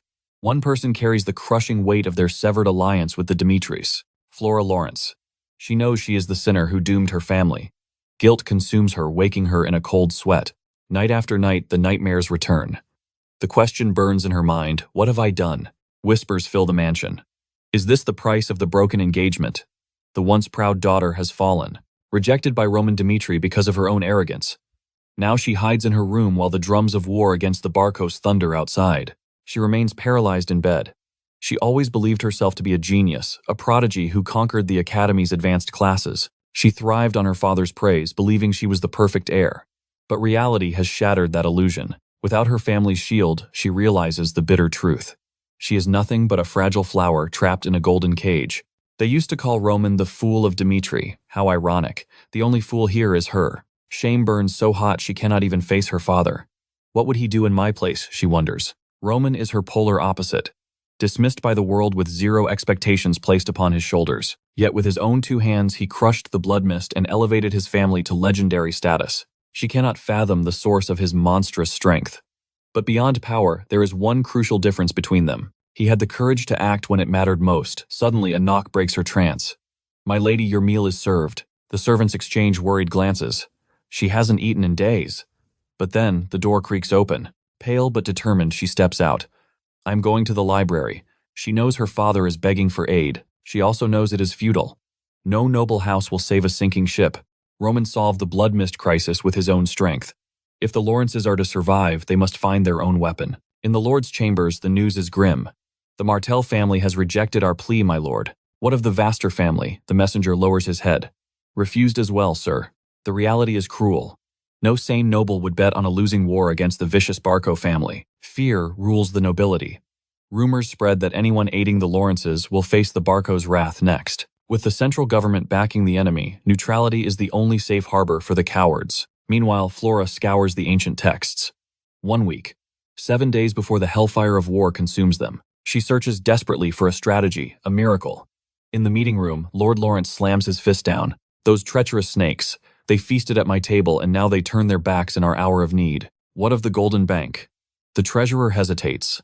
They claim the audit will take 1 week. It is a polite refusal. They are stalling until the Barcos take over. Is there truly no way out? A heavy silence falls. Finally, a vassal speaks the forbidden words. Perhaps we should surrender to the Barcos. We represent a lost cause. Surrender would at least spare the lives of our soldiers and commoners. No one dares to object. Even Lord Lawrence's shoulders slump in defeat. But then, the door bursts open. Lady Flora wishes to speak. The guards try to stop her, but she marches in. Father, her eyes are clear. She has found an answer. But first, let us rewind the clock. We return to the Dmitry estate moments after Roman declared his intent to join the war. It is Baron Romero Dmitry himself who confronts his son. Do you understand the weight of your words? I do, Roman replies calmly. Romero frowns. Why walk into this fire? This is a legitimate war sanctioned by the crown. You annulled the engagement yourself. We have no justification to intervene. If we move now, the central government will brand us enemies. The nobles will isolate us. It is political suicide. Romero sighs. Just when he thought his son had matured, he speaks madness. But Roman meets his gaze. Father, how do you wish for the Dmitry family to exist? Romero is taken aback. Roman continues, his voice like cold steel. I do not do this out of lingering affection. I do this because Anthony Barco dared to threaten me. And no one threatens a Dmitry and lives. A plan. No. As the drums of war began to beat, only one absolute truth echoed in his mind. The world whispered that the Dmitry bloodline held the true martial might of the North. Yet the Barco rats still dared to look down on them, because the lord of this land remained silent. Perhaps his father was content with peace, but Roman Dmitry, there was a different beast entirely. He craved dominance. He would not let the Dmitry name be tarnished by the likes of Barco or anyone else. The upcoming war was merely a stage, a trivial excuse to grasp absolute power in this second life. Though he drifted in this new world like a lost ship, his soul remained that of Bake the Conqueror. He declared to his father that he required no armies to hold his hand. He would march as Roman alone. All his father needed to do was sit back and witness the legend he was about to carve. Romero knew the cruel reality. Gold and land could never truly wash away the stain of common blood. Even with a mountain of wealth to the highborn nobles, a merchant lord remained a peasant in silk. Roman recalled Liana's concern about the capital's sharks, dismissing it then, though he felt their jagged gazes. The disdain in their eyes was sharp as daggers, yet his father had made peace with his station. Romero didn't wish to overturn the heavens. He only prayed his children would soar where he could not. He yearned for them to shatter the glass ceiling of their birth and reach the peaks of true nobility. And in that moment, looking into Roman's eyes, Romero saw a fire that could not be extinguished. The prodigal son was gone. In his place stood a predator. Do as you wish, my son. You are a Dmitry. Remember, you do not carry the weight of the heavens on your shoulders alone. The scene shifted to the beating heart of the territory, the iron district alive with the roar of industry. The air hummed with heat. It was no joke when they called this the forge of the nation. 30 workshops hammered in unison, a symphony of steel and sweat that defined the Dmitry legacy. If one wished to understand the source of their golden empire, they only needed to breathe this soot-filled air. With the continent's largest iron veins beneath their feet, their dominance over the market was absolute. This was why the warlords of Cairo feared them. To challenge Dmitry was to be disarmed in a world of blades. But Roman wasn't here for sightseeing. He sought the one man who embodied the soul of their steel, a master blacksmith whose reputation was as heavy as the hammers he wielded. His father had warned him to arm his soldiers. He would need to face Master Hendrik, a genius artisan who had surpassed all others the moment he touched the forge. Romero's name might open the door, but it would not guarantee the master's respect. The smiths of Dmitry bowed to no one but the steel itself. Kindness was not in their vocabulary. Only a warrior who could truly discern the soul of a blade could ever hope to earn their trust. Whispers followed Roman's every step, the shadow of his past failures looming large over the street. It was expected. To them, he was still the trash of the family. Inside, a voice called out, "What business does the vagrant lord have here?" Hendrik's gaze was colder than the iron. Roman stood tall. "My father sent word. I require arms for 30 elites." Hendrik scoffed, suspecting another scheme to pawn family treasures for booze and pleasure. "Take the scrap pile in the corner. That's more than enough for whatever soldiers you command." Roman's eyes narrowed. "Is that it? Is this truly the limit of the great Master Hendrik?" The air grew tense. "Leave before I throw you out." Hendrik spat, his patience wearing thin, but Roman lifted a blade, his aura shifting. "They call this a masterpiece. I call it disappointment. To think you would insult me with such blunt iron." He turned, his voice cutting like a knife. "I ask again, is this the best you can do?" Hendrik's temper detonated like a volcano. "You insolent brat, these blades are the envy of the entire continent. How dare a soft-handed noble, who has never sweated before a fire, judge the work of masters? Your brother forged his spirit here while you wallowed in filth. The only trash in this shop is you." Roman stood his ground, unfazed by the blacksmith's temper. He knew this dance well. He acknowledged the man's fury, but he would not be silenced. He understood the source of such rage. Yet a crucial question remained. Why was this steel beaten until it wept? Why did the color shift so drastically under the sunlight? This was the mark of a novice, a blacksmith ignorant of the hammer's true rhythm. "This disgrace is not the work of the Dmitry clan," Roman declared. "Even you cannot deny it." He slashed the air, testing the edge. Because of a blade like this, a soldier met his end on the battlefield. The steel failed to pierce flesh, and his life was extinguished. Roman's eyes grew cold. Another warrior died in terror, his weapon lodged in the enemy's muscle, unable to kill or defend. Is that not a grave injustice? To give one's all only to die like a dog, because he was armed with scrap metal. Hendrik stood frozen, unable to grasp the young lord's intent. Roman then hoisted a suit of chainmail from the dirt. "You call this armor Roman," scoffed. "It would shatter under a single blow. The balance is atrocious. The weight distribution is a joke. Trusting this steel is a death sentence. The soldier who wears this will have his very organs torn asunder. The mail would rip apart like paper." Hendrik stammered, calling it nonsense, but Roman's gaze bored into him. "Do you truly not see?" Roman asked. He knew his sudden arrival and harsh critique had wounded the man's pride. "I accept your anger at my intrusion," Roman admitted. "However, you have crossed a line that must never be breached. If I had accepted this garbage from the ground, the soldiers who entrusted their lives to me would be slaughtered. Your petty vengeance has no place here. 30 lives hang in the balance, yet you turned a blind eye to their fate. You fled from the hard truth," Roman's voice thundered. "Can such a man truly call himself a master craftsman of the Dmitry family? Because of your bruised ego and this scrap metal, 30 innocent souls would have marched to their doom. Your feelings are irrelevant. I demanded weapons in my father's name, putting the family honor at stake. And your response was this pile of refuse. This is nothing short of insubordination against the Lord himself. I know it was not malice, but ignorance. Yet you must grasp the weight of your actions. This was a command, not a request. The Lord ordered superior armaments. I will not allow the hierarchy of this house to become blurred. Even loyal subjects and close friends face judgment. The moment they cross the imposed limits, mercy ends. Punishment must be severe. I ask you once more. Is this not insubordination?" Hendrik denied it instantly. "Of course not," but Roman pressed. "Then why deliver this trash?" Suddenly, the forge erupted in noise. The other smiths began to shout, cursing Roman's audacity. "Who are you to humiliate Master Hendrik in his own domain?" Seeing the blade in Roman's hand, tension spiked. "What do you intend to do with that sword?" they roared, fearing violence. They moved to intercept him, but Hendrik's voice boomed. "Stand down, all of you." He silenced their confusion with a scream. Hendrik turned to Roman head, bowed low. "The fault is entirely mine." Memories of a painful past flooded his mind. He recalled the days of his youth beaten by his master for daring to forge his own blade. Threats of exile rang in his ears. Back then, rage had consumed him. He cursed the old pig who called himself a master, yet taught him nothing. Day after day, only beatings, no lessons. His brooding was interrupted by a timid voice calling out from the entrance. "Is this a place of charity?" A man stood there clutching a single coin. He knew it wasn't enough for a masterpiece. "I just need a blade," the man begged. "I am weak, but with a weapon I can earn money. I swear I will repay you tenfold." The master coldly refused. The man pleaded on his knees while young Hendrik watched from the shadows, heart heavy. "Get out of my sight," the master barked. Crushed, the desperate man turned to leave, his hope shattered. As the man walked away in despair, Hendrik chased after him. "Wait, will you really take any sword?" Hendrik offered his secret creation. The man tried to pay, but Hendrik shook his head. "I heard your plight. Keep your coin. This was destined for the scrap heap anyway.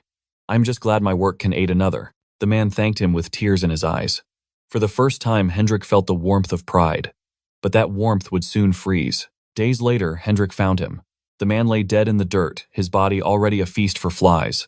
Bile rose in Hendrik's throat.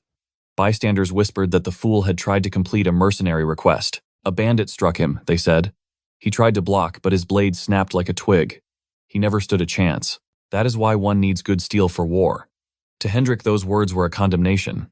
He had killed that man. He swore an oath that day, never again. Yet here he was old and foolish on the brink of repeating the same sin. I apologize, my lord, Hendrik rasped. I will pay the price for my failure. Roman looked down. If you are truly willing, the responsibility for his actions, he will grant mercy and let the matter fade into the past. Dropping the steel to the ground, he declares that he knows the truth. Hendrik is the finest blacksmith in the region, and that makes him essential. Simply put, this is a business negotiation. He requires superior equipment for his private army, and he understands that Hendrik's defiance was born from pride, not malice. This deal will serve as the shovel to bury both their mistakes deep in the mud. He demands weapons and armor of the highest caliber, nothing less, realizing the lifeline he has been thrown.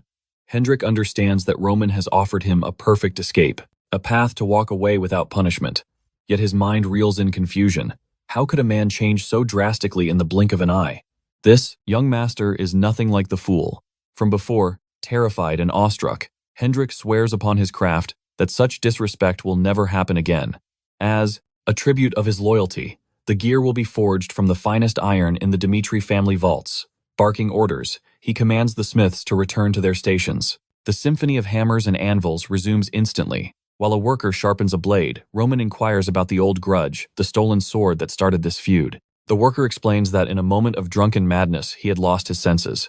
It seems that 3 years ago, he was drowning in a sea of debt, and his father had finally cut him off.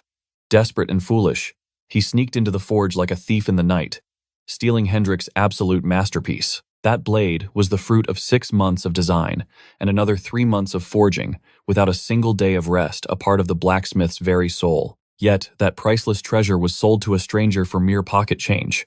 He admits he could never understand the despair of a craftsman, watching his magnum opus vanish without ever finding a master worthy of wielding it.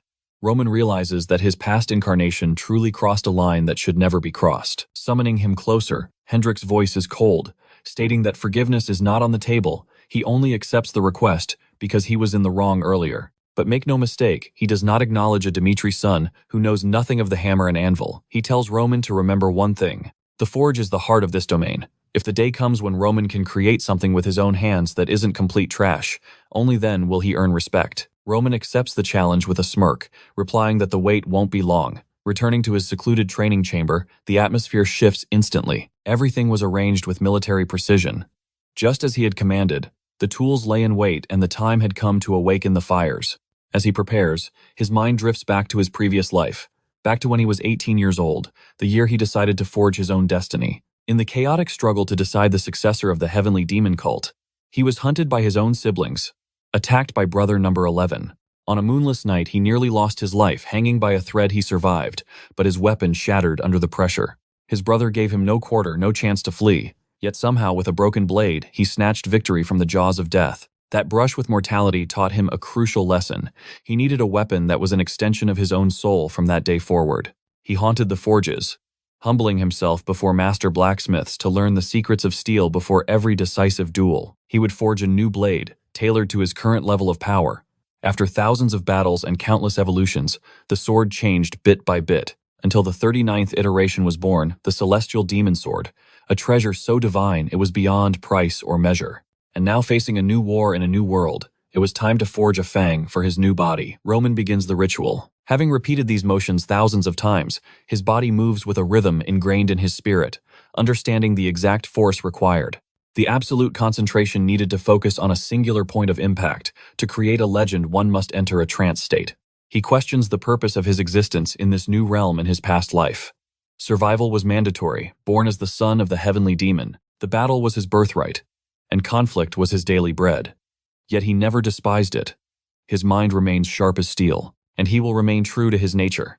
However, this new life does not require him to be an enemy to the entire world. But this realization only proves that his training must be even more rigorous. He is still blind to the true apex predators of this continent, and defeat is an option he cannot tolerate. Inhaling deeply, he activates a breath of flames, the secret art of the infernal demon, converting his accumulated mana into searing heat. It wasn't the supreme technique of his past, but for this weaker vessel, it was the only option. Forging too many items would shatter his internal organs, but his desire for power that can crush all variables outweighs the pain. Meanwhile, back at the Lawrence estate, Flora faces a grim reality. They are cornered with no way out. The auctions are closed, their supply lines severed, and the military gap is a chasm they cannot cross. She overhears the elders discussing surrender, desperate to preserve the scraps of land they have left, but Flora knows better. Surrender is the one path that leads to absolute ruin. Suddenly, her father, Lawrence, slams his fist on the table, declaring that saving the soldiers is the only logical choice in this losing war. But Flora counters with a chilling truth. The Barco family borrowed heavily from the central bank, an unsecured loan known to everyone, which carries an interest rate that is practically predatory. This is only possible because the Barcos are not the only vultures circling this carcass. The bank lent that money with a specific goal: to claim a portion of the conquered spoils. This means if they lose their land won't just be occupied, it will be devoured whole, leaving nothing behind but dust and regret. Once the enemy takes control, everyone is doomed. Silence descended as the grim truth settled in. Surrender was merely a delayed death sentence. Her father demanded a solution, and she spoke. There was only one path forward. They would have to resist with everything they had. It was the only road to survival. Her father slammed his fist against the table. He had hoped for a miracle, perhaps a stroke of genius that would effortlessly turn the tides. He expected her to unveil a grand strategy or an incredible scheme, but her answer was brutally simple: common sense. He asked if this master plan involved simply locking the gates. No, she wasn't talking about hiding.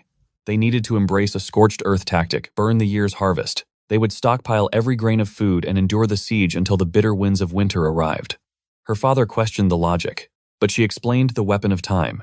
It was enough time for the interest on the Barcos' massive loans to suffocate them. The gold bank held dominion over the continent, a power greater than kings. If this war dragged on, the bank would start, tightening the noose around the Barco family's neck. It wasn't just about political pressure from the central government, but the mercenaries. Those sellswords were loyal only to the coin that flowed from the bank.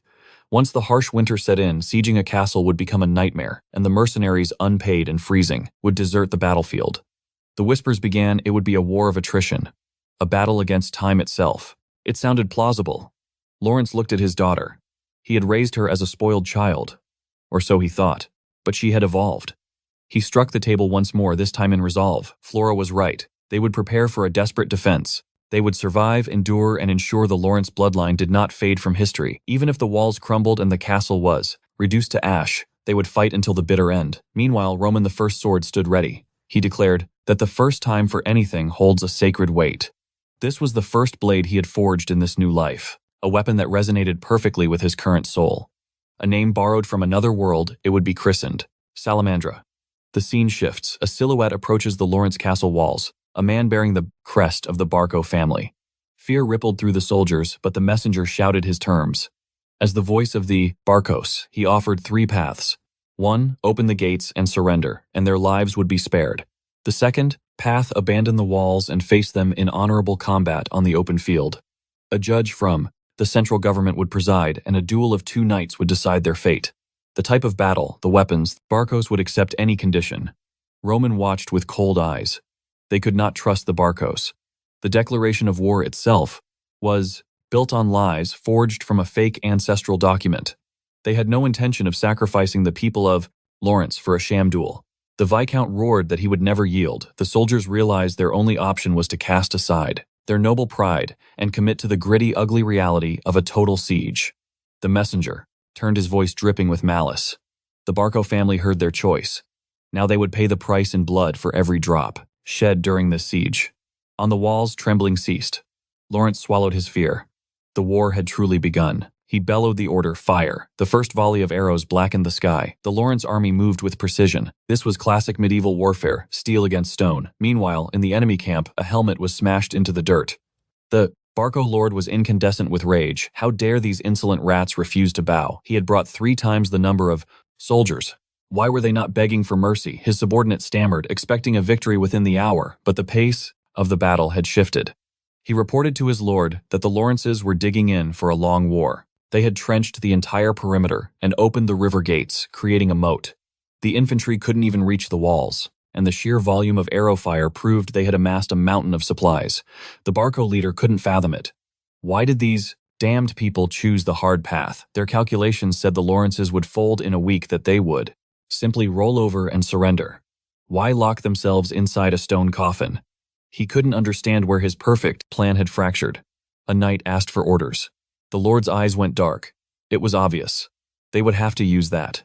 The knight trembled but bowed in understanding. The Lord smirked. Lawrence was weak-willed after all. A man who sold his own daughter to the Dmitrys the moment pressure mounted. He was a coward who shrinks when the true crisis begins. But on the wall, Lawrence was a different man. He rallied his troops. Prepare for the next wave. It was impossible to predict when the enemy would strike. The father turned to Flora. She was right. The Barcos attacked only to break their spirit. But seeing their iron resistance, the enemy pulled back.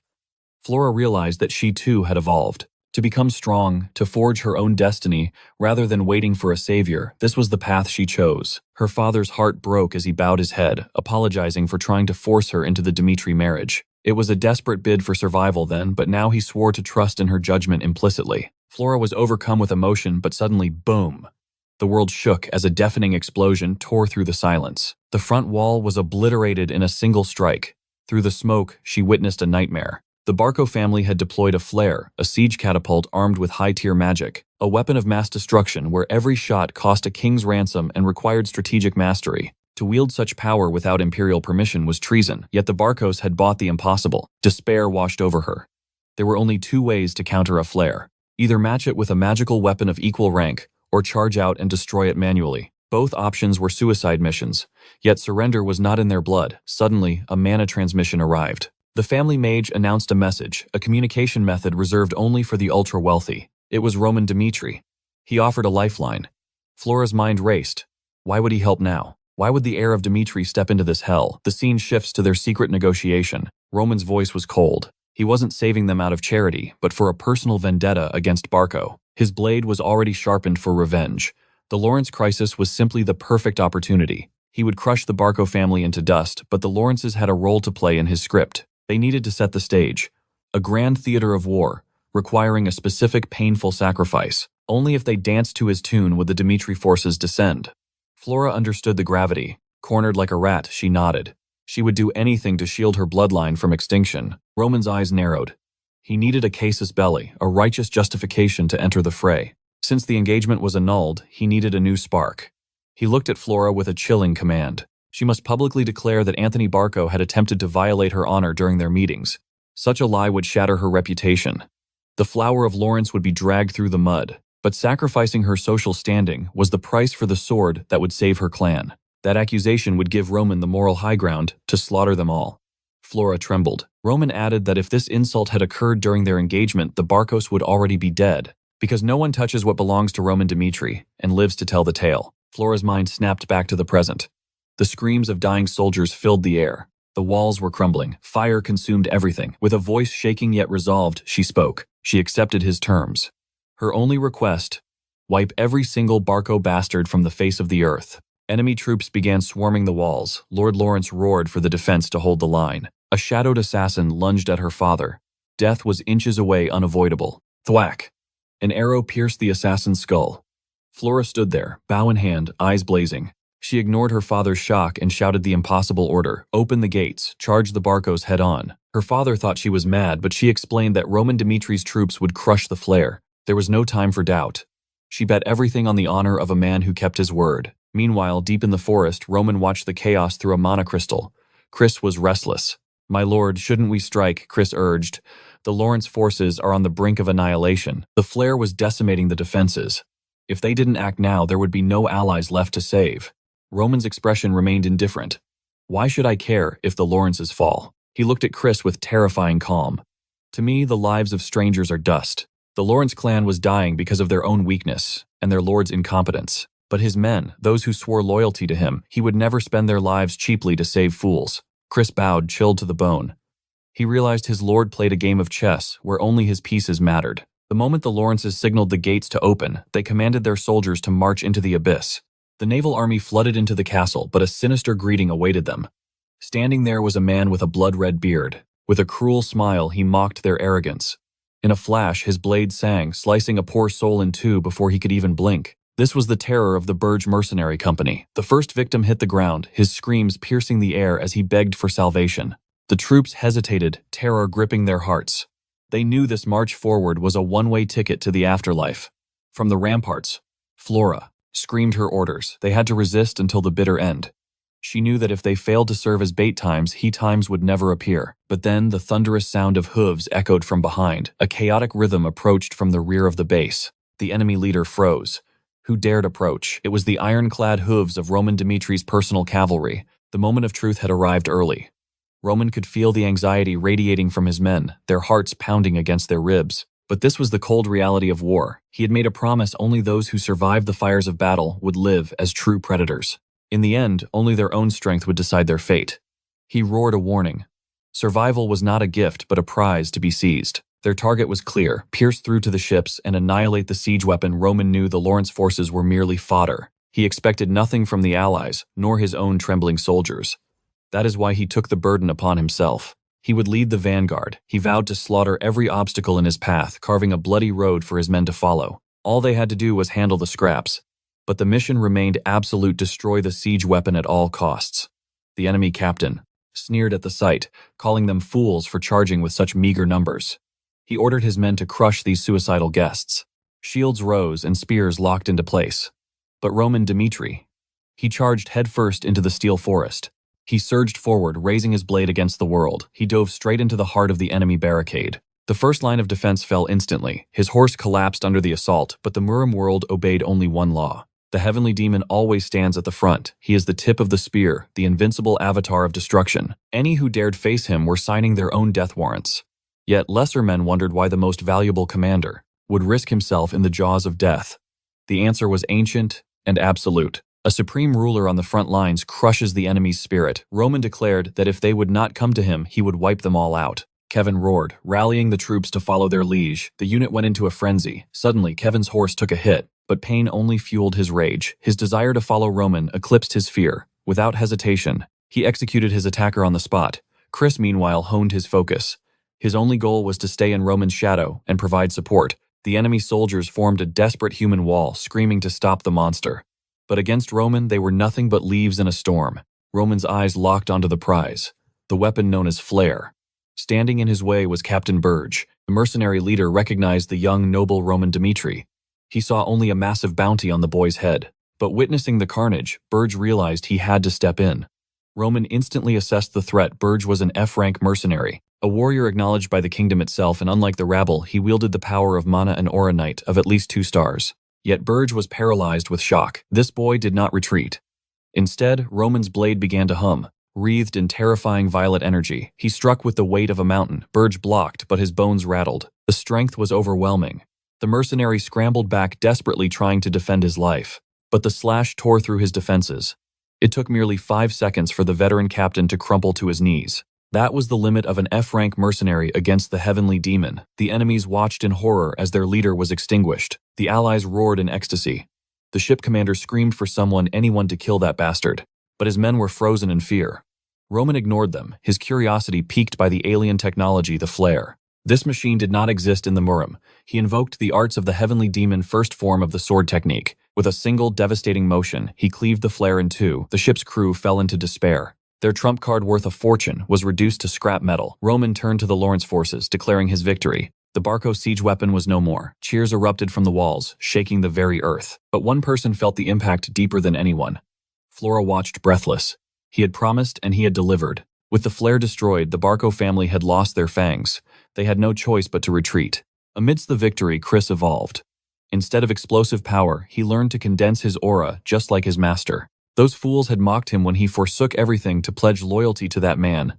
Yet now, he was evolving. Denial was futile. The path his liege walked was the absolute truth. However, a wave of confusion struck him. His old comrades lay scattered on the earth, drained of all vitality, looking utterly defeated. They had struggled merely to keep pace, yet the miracle lay elsewhere. Not a single one of the 30 soldiers had suffered even a scratch. It became terrifyingly clear the 30 men he selected were chosen by destiny. The reason for their survival stood before them, a monster who defied all logic. Roman Dmitry simply nodded. Your duty ends here. The gates of Lawrence groaned open, allowing the Dmitry army to march into the citadel. The air exploded with chants. They hailed him as the savior of Lawrence, their voices shaking the very walls. The Viscount looked on, drowning in shame. Where he had failed, this young man had conquered the impossible alone. Romero had not raised a mere boy. He had unleashed a terrifying tiger upon the world. To think, if not for one mistake, this man could have been his son-in-law. Swallowing his regret, the Viscount greeted the hero of the hour. He bowed, expressing profound gratitude for his presence. Roman offered a faint, enigmatic smile. He clasped hands amidst the adoration, turning to the sanctuary of his quarters when a voice halted him. It was Flora. Her eyes burned with intensity. She confessed their failure as bait shame coloring her words. Yet he had not abandoned them to die.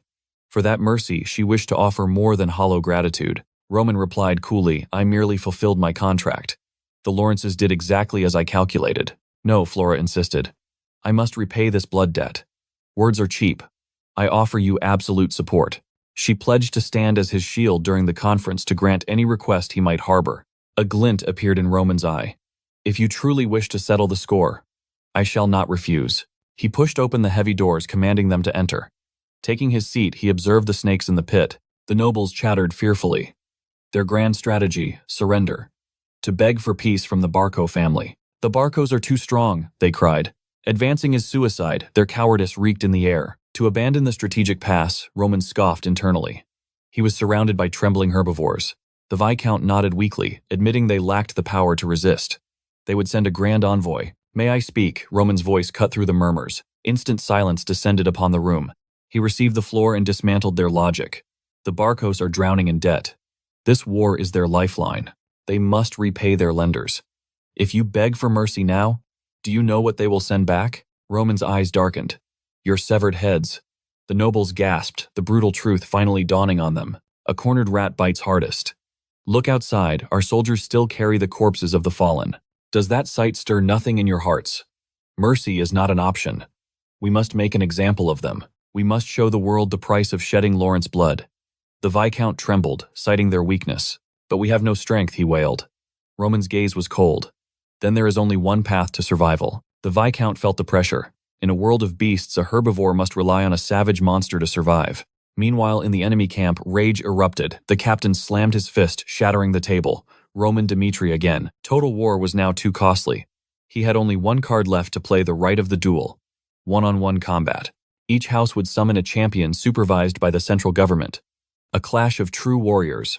Back in the hall, the Viscount despaired. The sanctity of duels is dead. It is a game of gold now. The Barcos have deep pockets. They will hire a monster from the shadows that we cannot hope to match. Who knows what Grandmaster they might summon? Roman interrupted the panic. I understand your fear. That is exactly why I shall provide the certainty you crave. The room froze. What was he proposing? A warrior's duel is our best path, Roman declared. I shall deliver you a victory written in stone. The Barcos possess a 3-star knight. He will be their vanguard. Therefore, I shall step forward. I will represent the Lawrence family. Regardless of whom they send, their defeat is inevitable. However, a single victory is insufficient. We need 2. For the final bout, my subordinate Chris shall fight. He is a prodigy capable of slaughtering even a 3-star opponent. Victory is already ours. If victory was claimed here, the entire reputation of the Lawrence clan would rise from the ashes like a phoenix. He looked at Flora and told everyone to cast their lots. The die was cast. She suddenly recalled their pact before stepping into this lion's den. Apparently there was the price of his intervention. He would become their shield and sword.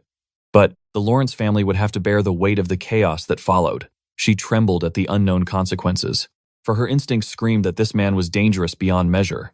Yet her word was her bond, so she announced she was in favor of this duel. Moments later, the blood pact was sealed and the stage was set for 1 week.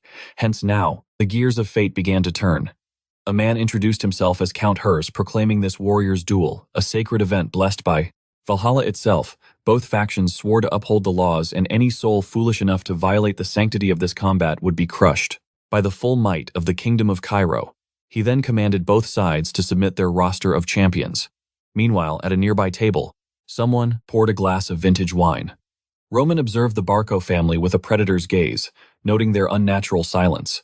He sensed a disturbance and warned, Lawrence that the strategic order of battle must be changed immediately. The patriarch was startled as the plan had been set in stone the week prior, but Roman declared that the enemy's passivity was the key. He thought the Barcos were stalling to avoid paying more interest. But the chilling truth was, they had delayed this duel to set a trap. He knew something was wrong because those vipers showed zero anxiety. Lawrence realized they must have summoned a monster to the field. Then nearby, there was a man seemingly passed out from intoxication and fatigue. But Roman's eyes pierced through the disguise, noticing the terrifying aura hidden within, and the Viscount asked what his next move would be. Roman's original gambit was to win the first throw, the second, and have Chris secure the final victory. But he shattered that plan, declaring Chris would take the vanguard. Both father and daughter were paralyzed with shock. He said it would take the second bout and crush the trump card the Barcos had hidden. He would modify the strategy to ensure total domination. A crowd buzzed with electric tension. As Chris stepped into the arena facing his destiny, the opponent sneered, introducing himself as Janssen of the House of Barco. A 3-star knight. Chris stood his ground and announced that today he carried the honor of the Lawrences. The audience gasped, recognizing the name of the 3-star elite, convinced that a 2-star sacrifice would die for nothing. But Chris possessed an unwavering resolve, knowing that true strength is forged in the fires of death. That was why he escaped the hell of his past to follow his new liege. The flag dropped, signaling the start of the bloodshed. Immediately, the two clashed, and Janssen unleashed a devastating mana slash, aiming to end it instantly. But Chris recalled the supreme lesson from his spar with Roman. Aura is meaningless theater until it cuts the flesh. As long as the blade does not connect, the enemy's 3 stars were nothing but decoration. He needed to dance with death until the fatal opening revealed itself. Janssen raged, slashing wildly, asking how long this rat would keep fleeing. He lunged with killing intent, telling him to perish. Chris realized the enemy had expanded his aura to flood the entire arena. It was an unavoidable catastrophe. So what could he do then? The voice of his master echoed in his mind, telling him to abandon the flawed logic of common warriors, and he focused on the absolute truth. A chaotic explosion of mana does not display the true pinnacle of aura. The entire kinetic energy of the attack must flow in a single direction, and the totality of one's power must be compressed into a singularity. The two crossed blades at the moment of impact, and Chris's concentrated aura sliced through the man's defense like paper. The severed stump hit the ground, and the arena erupted in a deafening roar, chanting his name to them. It was a miracle for a 2-star underdog to decapitate a 3-star veteran. While Roman simply smiled, the Barcos were visibly trembling. Their perfect plan was to end it in the second round. But now the finale had become the decisive battle. Yet their arrogance remained, for they did not fear the second match. After all, they held a guarantee, a weapon they had spent a fortune to acquire. The blue-garbed man. I asked if it was finally his time. He walked to the arena, yawning, bored by the weaklings. He then introduced himself as Homozi, representing the Barcos. A 4-star knight, the crowd was struck silent by the weight of that name. Homose was a living legend in the region. This guy, he was ranked among the absolute best. So, what was a Titan doing in this backwater town? He was currently ranked number 49 of the Proplatum, strongest warriors on the entire continent. The ranking system originated from the Holy Valhalla Empire, the place where warriors believe their souls ascend after glorious combat. Because of this, the triumphs of the victors were etched in history, and the first names of the mighty were immortalized. That is how the rankings were born, and as the Valhalla Empire, he began to conquer all continents. The temple began to list the top 100 strongest. Now the Viscount felt despair claw at his heart. Realizing there was no path to victory in this second round, there wasn't a single soul in all of Cairo who hadn't heard of this monster. Everyone knew that this man roamed the lands, crushing all who stood before him. He was known as the Wandering Swordsman, and now the air was heavy with despair. And for the onlookers, this second bout wasn't a battle. It was a slaughter waiting to happen. Pity filled their eyes for the Lawrence estate. Yet amidst the gloom, a single chilling smile cut through the tension. Roman Dmitry felt his blood boil with anticipation. Finally, a 4-star knight stood before him. Their gathered intel had been nothing but smoke and mirrors. The man standing there was no ordinary mercenary. He was the Barco family's hidden ace, a secret weapon kept in the shadows. But Roman welcomed this challenge. Just as they had concealed their blade, they had no clue what kind of monster stood against them. They were oblivious to the dragon sleeping within him. Suddenly, Flora seized his arm, desperation clawing at her voice as she implored him to surrender immediately. "He is ranked 49th on the continent," she cried, "a prodigy destined to reach the 30s or higher." To her, this wasn't bravery, it was suicide. She begged him to wake up from his delusion. Challenging a ranker meant certain death. Their only hope was to pray for a miracle in the next round. Across the field, Homer watched with arrogant indifference. Roman recognized that gaze instantly. It was the look of a predator staring down prey. It was a gaze that offended his very soul. Flora insisted this was the unpredictable variable they feared, urging him to send a disposable soldier instead. There was no logic in the young master risking his life in such a meaningless skirmish. But Roman's response was cold and decisive. He shook off her grip without hesitation. "I have no intention of explaining myself to you," he stated, his voice devoid of warmth. "Do not get in my way." Stepping onto the stage of fate, he announced his presence to the world. "I am Roman Dmitry, representing the House of Lawrence." Steel hissed as swords were drawn. Homer analyzed his foe. Destroying the flare meant this boy was at least a 2-star knight. To a man aiming for the 30th rank, this was a farce. Facing a country bumpkin was beneath his dignity, so he resolved to end it instantly. He lunged. The movement was a blur, leaving the spectators gasping at his godlike speed. Clang. Roman parried, but the cold steel bit the air mere inches from his throat. The gap in physical specs seemed immense. In the blink of an eye, the ranker had vanished and reappeared behind him. "Interesting," Homer smirked, his bloodlust rising. He slashed again. Roman blocked, condensing his internal energy into his blade. Homer paused, intrigued. "Why does your aura manifest in such a strange way?" Roman's eyes narrowed. The arrogance. The casual questioning. It was clear this man was still playing with him, and his patience was wearing thin. Sighing, Homer unleashed his true power. 3-star aura exploded forth. "Fine, I will face you seriously." The air crackled with static electricity. The pressure was suffocating, forcing the audience to brace themselves. Yet Roman's heart pounded not with fear, but with ecstasy. A ranker of the 49th spot. A worthy sacrifice. There was no need to prolong this play any longer. Roman stepped forward, his energy shifting. "Try to withstand this if you can." The heavenly demon sword arts possessed no fixed form. To Homer's horror, a pitch-black wave erupted before him. It was a manifestation of mana he had never conceived possible in this lifetime, a formless strike that defies nature, identified only by its sequence. Heavenly demon sword. Art, third, move. Memories flashed before death. A noble begging Homer to take this job, asking him to forfeit his duel with Fernando. Fernando, the 30th ranker. His guild leader had promised a mountain of gold if he took this easy commission between 2 backwater families instead. He had refused every mission since reaching A rank. He thought, why not? A quick job for easy coin to fund his ambitions. It was supposed to be simple. He accepted the contract. But the reality facing him now was not a pile of gold, but the abyss of death. Silence descended. The audience stared their minds, unable to process the scene. The prodigy of Cairo. A man destined for greatness, severed in two by a single slash. Roman looked down at the corpse, perplexed. How could someone so weak be so arrogant? But Roman's standards were not of this earth. He judged by the laws of the Murim. In his past life, the Murim was a galaxy of monsters. Their arrogance was a death sentence, and the Reaper was always watching. To Roman, the warriors of this world were inefficient children. He turned to the frozen referee. "Announce the winner." The judge stammered, his voice trembling with fear. The winner is Roman Dmitry of House Lawrence." A collective gasp swept the crowd. The rumored genius was dead. It felt like a waking dream, a hallucination they couldn't wake from. Only then did Chris understand the terrifying magnitude of the lord he served. A chill ran down his spine. Was he this powerful during their duel, or had he evolved in such a short time? No, back then Roman wasn't strong enough to crush a rancor like an insect.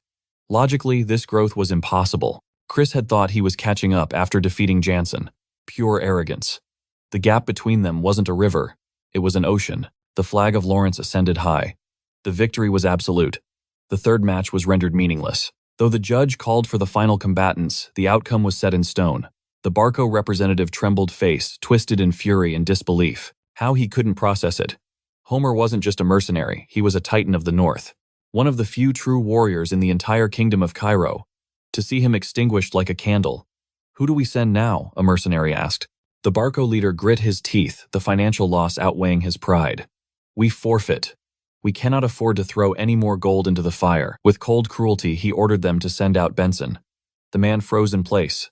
This was clearly punishment for the shame he had brought upon the family when he was humiliated by Dmitry. Benson was merely a starless knight, a sacrificial lamb being, sent to the slaughter. Bound by duty, he could only bow and accept his grim fate. Benson stepped onto the battlefield, trembling uncontrollably. To the crowd, he was a nobody, but Chris recognized him instantly. Suddenly, a figure stepped boldly before Roman. It was young Kevin declaring his intent to face the enemy. Roman spoke the cold truth. In a world where the strongest survive, the only mercy given to losers is death. Even against a starless night, this would be a trial by fire for Kevin. But sensing the boy's desperate need to prove his worth, Roman granted him permission. Kevin vowed to return victorious. On the field, Benson cursed his luck, wondering how he ended up in this nightmare. He had only joined the Barco Knights for an easy life, following his father's safe path. That was the only reason he chose an influential family. He sought coin, not glory. Yet, even after being loyal, he was being discarded like trash. But then, confusion struck him. Was that small boy truly his opponent? His expression twisted from despair to relief, and he thanked the heavens. As they faced off, Benson couldn't hold back his mocking laughter. He asked if Kevin sought revenge for the past. Both were abandoned pawns, but Benson felt blessed by fortune. Kevin's reply was chillingly simple. He was merely a sword existing to protect his liege. Benson roared, lunging to silence the arrogant brat. Kevin barely evaded, the first strike immediately countering with a lethal aim at the neck. Benson leaned his head back, just in time, delivering a crushing kick that sent Kevin sprawling. The boy's helmet flew off as he skid across the first time arena floor. He rose shakily, battered but unbroken. Chris gritted his teeth, realizing the problem was the overwhelming difference in physical might, an adult against a child. He couldn't fathom Roman's strategy in letting Kevin participate. Another heavy blow slammed into Kevin's chest. Only the masterwork armor saved his arm from being severed. Kevin was being toyed with, but deep within the humiliation, a dark ember ignited. A whisper in his mind urged him to slaughter the man who hurt him. It was time for blood. He recalled Roman's words. The moment he severed his own hand, the arts of the spiritual demon were implanted into his soul. He only needed to unleash the beast. Suddenly, a sinister dark aura erupted around Kevin's small frame. Just as a fatal blow descended toward his head, the strange voice commanded him to look up. He barely dodged death. He stood tall, facing Benson. The voice cackled, mocking him for almost getting cut in, half demanding he tear the enemy limb from limb. Kevin was terrified of the screaming voice, yet his desire was stronger. He needed to be useful to his lord. He refused to be inferior to Chris any longer. Those raw emotions swirled into a vortex of pure rage. The arts of the spiritual demon consumed him. The voice screamed kill. In a heartbeat, Kevin lunged. Benson's eyes widened. The tip of the boy's blade was coated in aura. Knowing it would shear through steel, he raised his guard, cursing the brat. Benson landed a solid strike on Kevin's shoulder, but the boy didn't flinch. He didn't retreat. Benson couldn't understand. It was as if the boy had lost his sanity. Kevin forced his attack through horror, gripped Chris and the audience alike. The boy wasn't just fighting, he was savoring the slaughter. He continued to hack at the body, the battlefield drenched in crimson. Kevin stood amidst the gore, laughing like a maniac. Leaving the carnage, he approached Roman, bowing low. He had returned just as promised. Roman looked down coolly, replying that he had done an excellent job. The boy grinned, a twisted smile, like a joker on his bloody face. The duel ended with total victory for the Lawrences, and at the center of this storm stood Roman Dmitry. Like a hero's tale passed down through ages, rumors of that battle spread like wildfire, woven with truth and exaggeration. Bards sang of it everywhere. The Barco family was left, gnashing their teeth in frustration, defeated despite their vast army. And now, people scrambled to claim connections to the Lawrence family. To the common folk, Roman was nothing less than a messiah. They whispered of how he massacred the enemy legions and obliterated the signal flare with a single heaven-defying strike. Not only did he save the Lawrences, but he also cleaved a rank 49 knight in two. To the children of the Lawrence kingdom, he was a living god. The legend of the Dragon of Dmitry had officially begun. The scene shifts to the Barco castle, buried under a mountain of ominous reports. They knew their doom was near. There was no escape. The mountain of loans loomed over them, interest letters from the gold bank piling up like a curse. Mercenaries sent cold threats. After Homero's death, his fury burned against these traitorous bastards. Once nobles begged to be near the Barco family. Now, they pretended he didn't even exist. This nightmare was all because of that damn Roman Dmitry. He had violated the sacred rules of aristocracy. Desperate, he found one last chance to save the Barco bloodline. A few days later, he gathered the nobles. He spoke of the North's future, but they cut him off. Stop stalling, they demanded coldly. So, he changed tactics. The Barco attack on Lawrence Castle. It had a valid cause. And in aristocracy, cause is everything. The central government and judges approved our right. But Roman Dmitry interfered without logic. In the final duel, no Lawrence even lifted a sword. He slammed the table, voice rising. What logical reason did Roman have to help them? The marriage failed Roman is nothing to the Lawrences. His actions insult our nobility. The nobles murmured in agreement. Indeed, he had no cause, they whispered. The Barco leader smirked. It was working. He would shift the blame entirely onto the Dmitrys. They would pay the gold bank, and his debts would vanish. But then a commotion shook the hall. Roman Dmitry himself stepped into the meeting. I knew you would have complaints, he declared. The Barco leader froze. Why are you here? Roman looked at him and said he came in person.